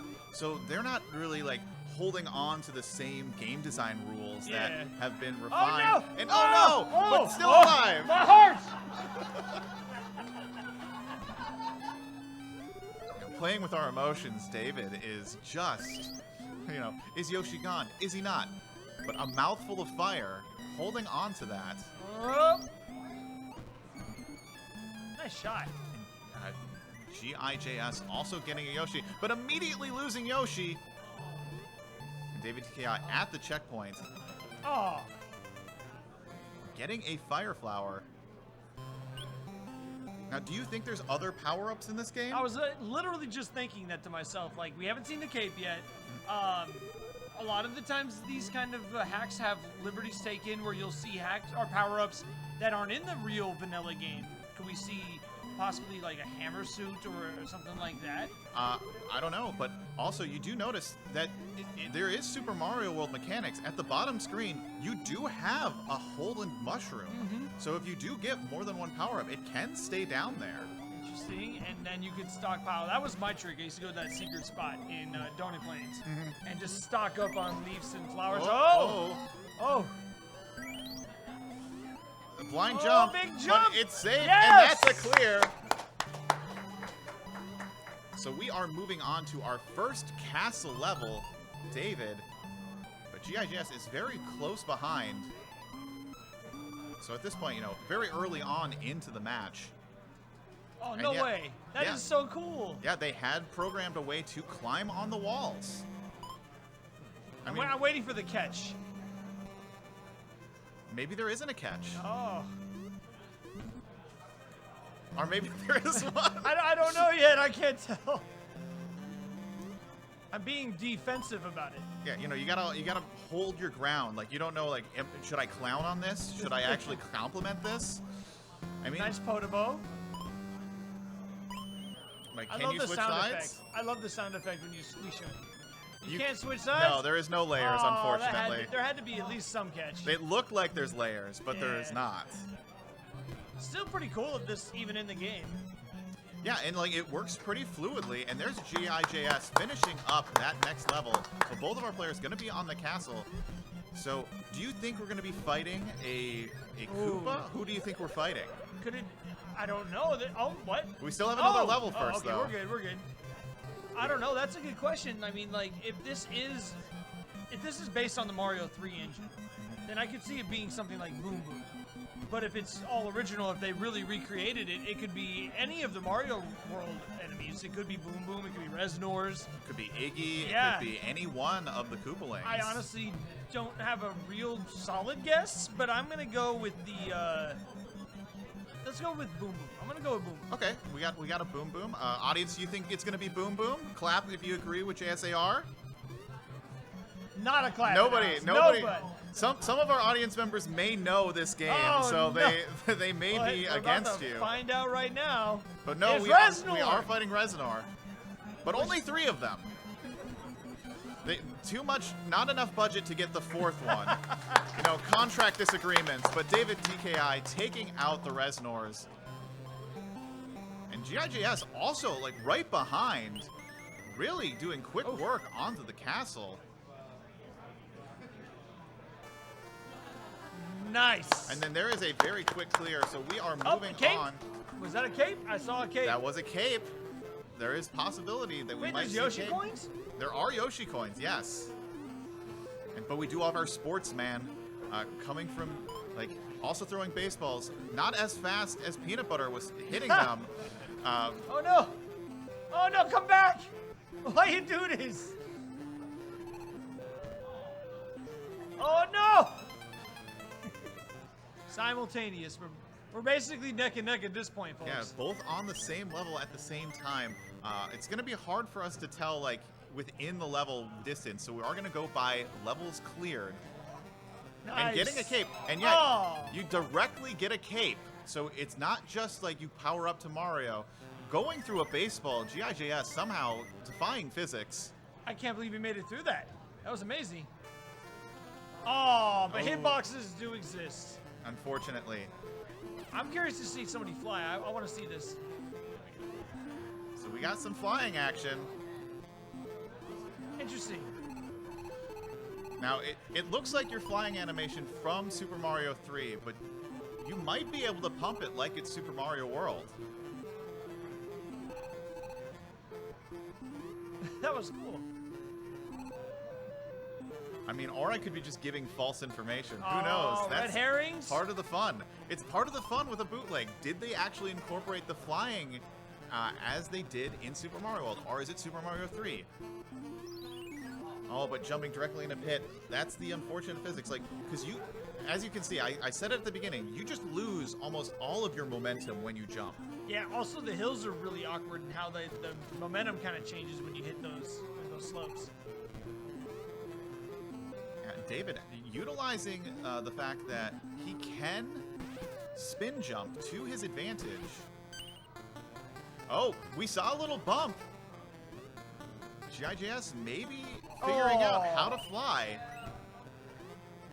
Well, David is on the higher parts, recollecting his Yoshi. You know, taking his time. Oh, that was fair. But yeah, no, the flying V of flying Koopas. So there's our sports guy throwing the baseballs. Gotta make this jump count. Nice. There it is. Well done, David. That was really nice. And then GIJS right on his heels. So we're moving. You can go into it if you'd like. If you'd like. There might be a benefit to it. He's going in. So that is a Yoshi house. Nothing really in here. I don't know if David gained anything. Wink, wink. Maybe he did. It's up to him to realize if something happened when he No, went I'm into the intrigued. Yoshi Now I house. want to know. Oh, I will spoiler later. It's not going to be too big. When you're playing the version that is only 4 worlds, it is very important to utilize those houses. But because we're playing the full version and we have access to pretty much every level we want, it's not that big of a deal. Gotcha. But I want to see if our players can figure it out. Intriguing. We'll have to get some answers. But now we have some treetop levels, and GIGS struggling a little bit. Trying to deal with the hitboxes there. The Koopas seem really annoying to deal with because of the physics when you bounce off their shells. It's not like it is in the real game where you bounce up. You kind of just plop through it, and there's not really a... It seems like it's really easy to take a hit. Yes, so like the hitboxes, like you never know with bootleg games whether or not hitboxes are going to be lined up with the character sprites, if they're going to be bigger, if they're going to be smaller. And then also just the physics of, like, if you're used to jumping off of enemies in Super Mario World, it's not going to be the same. Ooh, and GIGS very clipping the little flower there, so taking a death. Down to... Nice jump. Yeah. Gotta love how when you hit the question box that nothing happens, like dunk. Yeah, did you get a coin? Is a power-up coming out of it? You get nothing. And the other thing is, the screen does not scroll the same way as it does in Super Mario World. Sometimes it scrolls up, but it will stay up.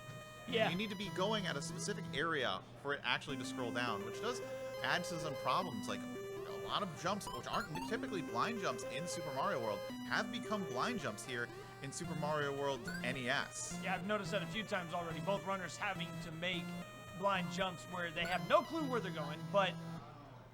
Oh my goodness. Oh, that was clutch. You had a mushroom, though. And a save point. Nice. And there is the checkpoint. And just like Super Mario World, you do get a mushroom for every checkpoint. Nothing in that question mark block. But yeah, on these types of levels, it makes some of these jumps really scary because, you know, especially with how janky this is. Oh! But yeah, Hey, and J.I. is through. All right, so GIJS back on the same level as David So we're going to see, is David able to complete Oh! this? Ooh, and that's what I mean. Like, you can't anticipate those rotating platforms. As we saw in some of the earlier levels, sometimes they just stop. So I did notice David exited the Yoshi house on the left, GI on the right. Does that make any difference? Does not make any difference.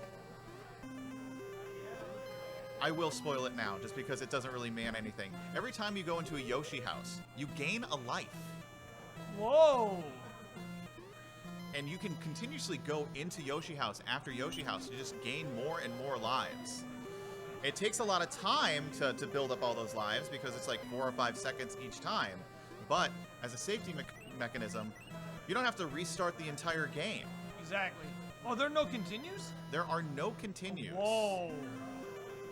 If we were Alright, playing, no notes. if we were playing the 4-level version, but because we have access to every level in the full version, not that big of a deal. Yeah. But yeah, GIJS finding the vines. So there are vines. They incorporated that into this game. Taking the lead by divine intervention. Oh. Nice. Yeah, I don't think we've seen an active pipe yet. Oh, nice jump. Wow. And he's through the level. That was incredible. So moving on, I believe we have our first ghost house of the game. These are required? They are required. Truly a good job with whoever designed this game. The sprite work and the graphics are really nice for NES. They did a very faithful job of like recreating almost all the levels, I would assume from scratch. Yeah. But like, you know, there has to be a certain amount of love into the original Super Mario World to create something like this, especially for the NES. Yeah, I'm really curious how they did it as far as like if it's their own creation, if it's a new engine, if this is a hack. Like, this is very impressive for what it is. I mean, it's still janky, but I've played a lot worse. I mean, has anyone out there played Samari? Yeah. That's audience cheering. Unlike the other time I asked the audience. Oh. But yeah, so this is sort of a puzzle level, because as the Oh. ghost houses are, having to figure out which doors you got to use. How do you use the P-switch? Is the P-switch even going to work the way you think it's going to work? Is it following the exact same kind of level that your first ghost house you played in Super Mario World? No, in GIGS, unfortunately, the cycle's not lining up for him. Having to play this level over. Kind of made for a blind jump there because you couldn't see where the platform was. You had to kind of guess when that cycle was coming back and then make a big leap of faith. And part of it is like when you spawn the platform on the screen, that might be the cycle it's locked in, so it might not ever even line up. Oh, missing the jump.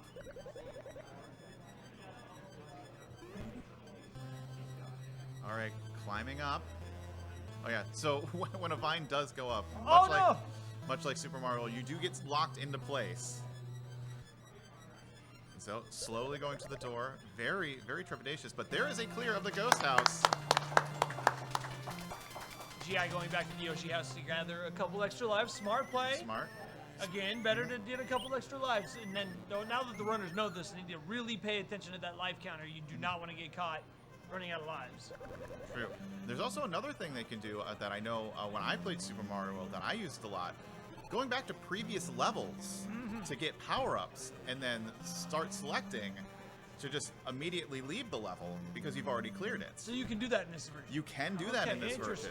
So if you know a level that has a very easy power-up you can get, you can quite easily just farm power-ups. So now I'm kind of curious, would you be able to bring Yoshi into one of these houses? I know in the Super Nintendo version you cannot. I mean, maybe our players can test it. No, I'll spoil it. No, you cannot bring Yoshi. Yoshi is still afraid of ghost houses and castles. And there is the clear from GIJS. So GIJS, a little bit behind. Only one level, though, so very easily to catch up. Oh, plenty of time. Plenty of time. Some of these castles are going to be very brutal and will require some mechanics that neither of our players, I think, have found out yet.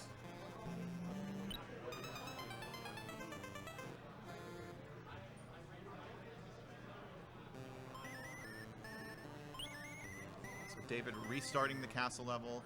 GIJS getting through the ghost house. Will he figure out how to get through this? Oof. Ooh, and the boo hitbox. Yeah, these hitboxes are very, very not generous, I guess, for the enemies. They're big. They're big and they're not fair. I can already see that. And that's like a hallmark of bad game design. You notice that in a lot of janky games, even like official ones, that you'll have hitboxes where you can't jump over an enemy or you can't hit an enemy. Has anyone ever played Dr. Jekyll and Mr. Hyde with that cane? Come on. Yes. Very rough, and especially mixed with the physics of like when you jump, you don't move at the same momentum that you were moving when you were on the ground. So making judgments about jumping over enemies or jumping over pits, it's a hard judgment call. Gotta love how the screen stays to the right as you're on the left. Yes. And you're trying to move left. That's really a cool touch. It is a very nice touch. And now here we are. Oh no! This Oh, was not no! a all right. Oh. Almost a tragedy there for David. Now we're at our next castle. Do you think we're gonna see Reznor again? Or are we gonna see a Koopaling? Or maybe Boom Boom? I'm gonna just play it safe and go with Reznor again. I think they've got a limit to how much they could recreate here. That's my guess. All right. It's a good choice. So we'll see if it is correct as soon as David gets to that boss door. But having to restart the level, some of the jumps, again, not kind. So there is a P-switch. Is the P-switch going to do anything for GIJS? Going back into that door. There's a vine. Is this vine going to lead us to the end of the level? Going to the door, and yes, it is, because we did see David do that. So GIJS catching back up both our players onto the second castle. The advantage to David temporarily only because of exploration. But somehow missing, platforms sometimes are a suggestion. Into the brown soup of shame. All right, GIJS now utilizing the spin jump. It's a safe way of taking out some of the enemies. David getting killed by the ninja. I think they're ninjas, right? Yeah. Okay. I believe so. I believe they actually made their debut in Mario 2 and were like one of the first enemies that carried over from that into the main franchise. That's right. So both our players utilizing these spin jumps. Oh, but running into... Oh, the same tribe got GI. Yeah. That's a tricky one because you can't see it. So that's like you're gonna die to that guy every time your first time there. Yes. A lot, and that is just like kind of a staple of, not bad game design, but like kind of bootleg games. Yeah. What was the...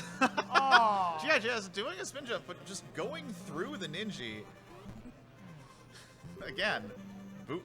They ironed out the kinks in the actual version of Super Mario World. They obviously based on this. Yes. I mean, this was obviously the prototype. Yes, which came out after. Yeah. just to be clear, we got to remember that the prototype came out after the original game. All right, David, doing some climbing here. I believe we've seen the screen once on David's side. Yes, because we hear the memorial. David almost got trapped inside the question mark, but getting a cape. Yes, a little bit of a safety buffer here. I think David trying to see, can I float with the cape? Looks like he's got a cool little jump trick that maybe he figured out some tech. That was cool. Yes, that jump trick is the last thing that to learn in this game. So it's very important. Oh no! They make a break for it. But Nice. using that jump, it is a very important mechanic. You guys paid for your seats, but all you're getting is the sink. Look at this. Neck and neck, literally at the same spot. Oh, and GIJS getting stuck under the spikes. Oh no! David almost having the same problem, but both of our players getting through. Oh, that's an unfair jump. Nice! All right. That was impressive. So GIJS, and no. Oh, I was wrong. It's Boom Boom. Yes, it is Boom Boom. See, I just got him backwards. I already knew that.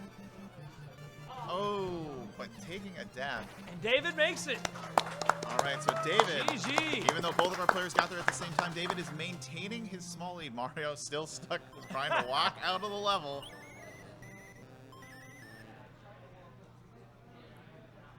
So now we're on to World 3. We've got some underground levels. Oh. Right. The first appearance of the Buzzy Beetles. Also our bats, which also have a name, but I can't remember what they're called. Right. Oh, look at the strategy there. Oh. But running into the Buzzy Beetle. Clever strategy there to do that, though. Apparently the speed is locked to the same for the shell as it is for Mario. So, yeah, very smart to do that. We'll see if he tries it again. Maybe trying to see if he can't get an upgrade before that to at least have some safety. GI making his way back over. He's been to the boss. He knows what he has to do now. Trying to see if he can maintain Oh, his no. power up. Yeah, and like the original Super Mario World, once you take damage, you do go back down to small Mario. Yeah, I believe that was a mechanic in Mario 3 that was only in the US version. In the Japanese version of Mario 3, you go back to small Mario as well. Yeah, but then I think they flopped them for Super Mario World for some reason. Oh, no. But, you know, taking the damage boost, sometimes it's just better to, like, if I have a system that's going to get me through the level, I'll do that. David, going back to the Yoshi house to farm some lives. We got this. Okay, Nice! There we go, and that is the clear for GIJS, so both of our players are going to be back on the same level. Yeah, and so this is what I mean, you know, it takes some time to farm some lives. Yeah, this is the strategy paying off. Perhaps earlier GI was getting the lives, now David's getting the lives, and GI is temporarily in the lead. We're going to see if GI can finish this level, that will be a lead change. And we are just about at the halfway point into this match. So still plenty of time to see even more fun levels. Ooh, Oh, GI taking their time there and found a mushroom. Yeah, but unfortunately has to go all the way back, so that is a little bit of a backtrack to get those power-ups. And cannot shoot the Buzzy Beetles, but can use a shell. But I think it went off screen. Oh, wait, you so- can? Oh! There we go, yeah. Wow. The bootleg does not discriminate. You can fire as many things as you want. And they come back. Yeah, so they do respawn. And getting a fire flower. Oh, no! Missing the jump. So back to the beginning, but a lot of good stage knowledge for GIJS there. Yeah. And of course, now David has the huge buffer in lives, so something for GI to keep an eye on. Down to 3 lives in the tank. Yeah, those spike guys, the spiky beetles, unfortunately, I don't think you can spin jump off of them. I don't think the spin jump has the same quality. What is GIJS, I think, trying to, like, clip into the platform there. Gonna learn the speed tech live at GDQ. That's how we do it. Oh, that's not fair. Nice. All right. And David getting past that jump.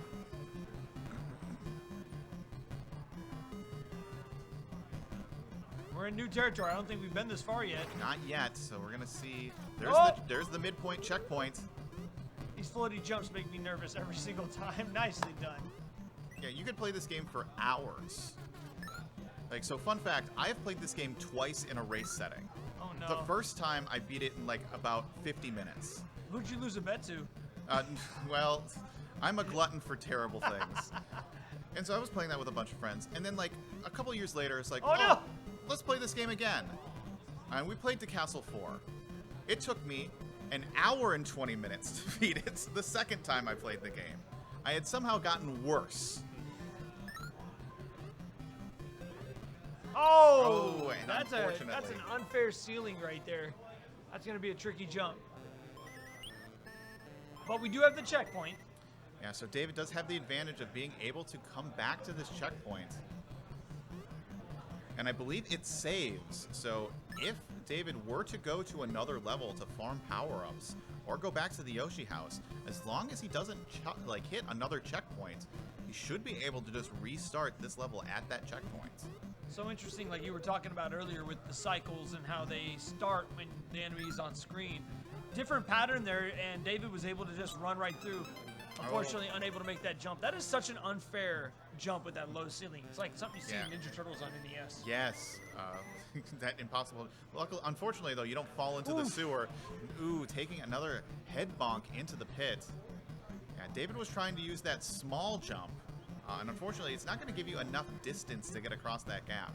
So it is a full send jump, and hopefully praying you don't hit the ceiling to kill your momentum to knock down into the pit. GI returning to the Yoshi house to restock. Wise move down to only 1 life in the tank. So this gives another opening to David, and David makes the first jump. But then missed the second one. Yeah, bootlegs do have that tendency to eat your inputs. Yes, they do. So not only are you fighting the controls are fighting back. The controls were coming from within inside the house.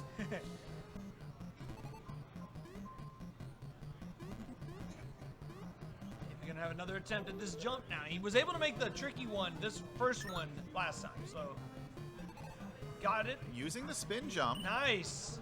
getting the second jump. All right, he made it through. And what the heck was that? The Paracoopas actually have a little known technique called phase shifting. Where Called they can, cheating. Yes. Game genies, what the heck? You know, Oh, hey, we're through. It doesn't matter. don't worry, that football player was on steroids. Ah. That's why he was glitching out all over the place. But that is a clear. Now we have our first underwater level. Interesting. Now, underwater physics, always a bane to anybody's existence, even in like regular polished games. Are they different here? I would love to have the live thoughts from the runner. Like if David would say, what does this feel like? I mean, we could ask, David, what does this feel like? It looks like you're swimming through sand Yeah. or mud. Yeah, so David, he's not on mic, but saying it's very sluggish, feels heavy. Kind of the feeling you get when you swim. Yeah. Except for, apparently the mushrooms are made of lead. Yeah, no, but also very fast. Like, Yeah. he could slide and then sink. GIJS actually having the Fire Flower power up at this point. He's taking his time. Before it goes going back to the mushroom. David ducking under some of these cheap cheeps. Saw that Yoshi coin, said, I don't need you, I have progress to make. Yeesh. Nice. Oh, ducking. Perfectly timed duck to not get hit by the cheap cheep immediately after getting the power up. And we've got some urchins here. So each stage has 5 of the Yoshi coins, and I'm assuming you get an extra life when you collect all 5? I believe so. I am not a glutton enough to actually collect 5 of them in one level. In one level, even. Like, that's how bad this game's jank is. I'm just praying it doesn't like do a level warp. I've already experienced that too much today. With my level warp? Like a wrong warp? Yes, like a wrong warp or something like that. I've already experienced that too much in another game I gave out today. Oh! So I would hate to see that happen again. Okay, have you seen this happen yet? No. All right, runners, you know what to do. Let's find those wrong warps. Let's find those Yes! wrong warps. I mean, Super Mario World NES for the next GDQ, maybe SGDQ 2025. Gosh, I was about to do math in my head. Oh, but jumping into the football was right there. But GIJS has a good opportunity to finish this level, to catch back up to David in this very sluggish and slow water level. Yeah, we're approaching the 10-minute warning, I believe. Yes, we are almost 10 minutes away. A little bit more, about 10 minutes, 30 seconds to go. But again, still plenty of time for our players to get a lot of progress. These levels don't take very long to complete. It's just a matter of kind of figuring out the puzzle of what kind of jumps are needed. You gotta negate the jank. So GIJS, knowing that you can't take that top path because the spiky beetle is going to come by. So with Small Mario, actually an advantage of being able to take that bottom path. And I believe this piranha is just going to go regardless. Oh, and not getting enough speed to make that jump. David back toward the area where he was last, and this time he keeps his mushroom. So he's Super Mario right now.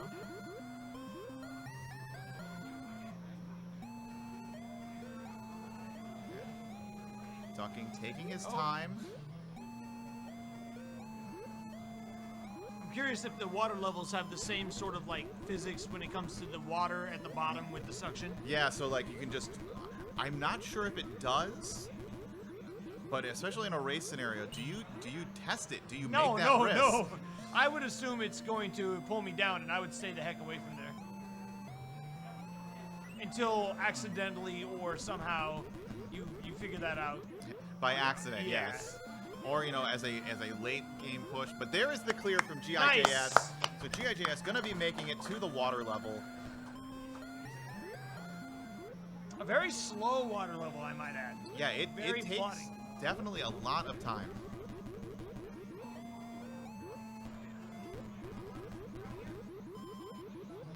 But again, like you even get the animation in the background layer. Nicely done. There we Good go. job, David. GI right on his heels. Hey, you feel like the animation in the background? Like this is actually a kind of a cool hack. I'm not even joking. It is. It has a lot of things going for it, even if it's very janky. Yeah. But now we are in our second ghost house. Ooh. So if you thought the puzzles were harder in the first one, they're probably the same quality in this one. So All right. yeah, we have our portaboos. Moving very Wait slowly. a second. There's no opening? No, there is. Oh, there it is. It takes time, you know. They don't have the same speed. Like, you know, they cranked up that speed when they actually finished the making the tweaks after, you know, testing this one out. Oh, that is torturous. And it's the bait. Do you just damage boost through it just to get the time, or is that extra Oh my hit? goodness. Here we go. See, David is just pumping that run button. Like, you know, doesn't want to accidentally run into things. Probably has gotten burned before on some of the other levels. I was gonna say it's pretty smart because you, especially with the way the screen scrolls going right to left. I mean, you don't want to just dash. There was nothing you could do about that. Yeah, immediately spawning in, but having that bonus fire flower in the cache. Oh, that's just mean. Come on, dude. Well, nice job to avoid the damage there, but yeah, at this Oh. point I think you just go. Oh no, no! but taking the damage. Oh my gosh! Oh! Oh, and just clipped in the tiny corner. Fortunately, that's going to start the Boo House over again. GI's about halfway through the water stage now, so David's window of opportunity to hold on to this lead could close here if GI is able to get through the back half of the stage. Very slow and just plodding water stage. Yeah, so David, now not having any power-ups, does have to actually wait. As I was saying, if you had the power-ups, you could just damage boost through. And yeah, getting to the end, GIJS finishing up this water level Let's very go. quickly. We're neck and neck, folks. Yeah, with about 6 minutes left to go. Math. Yes, 6 minutes left to go.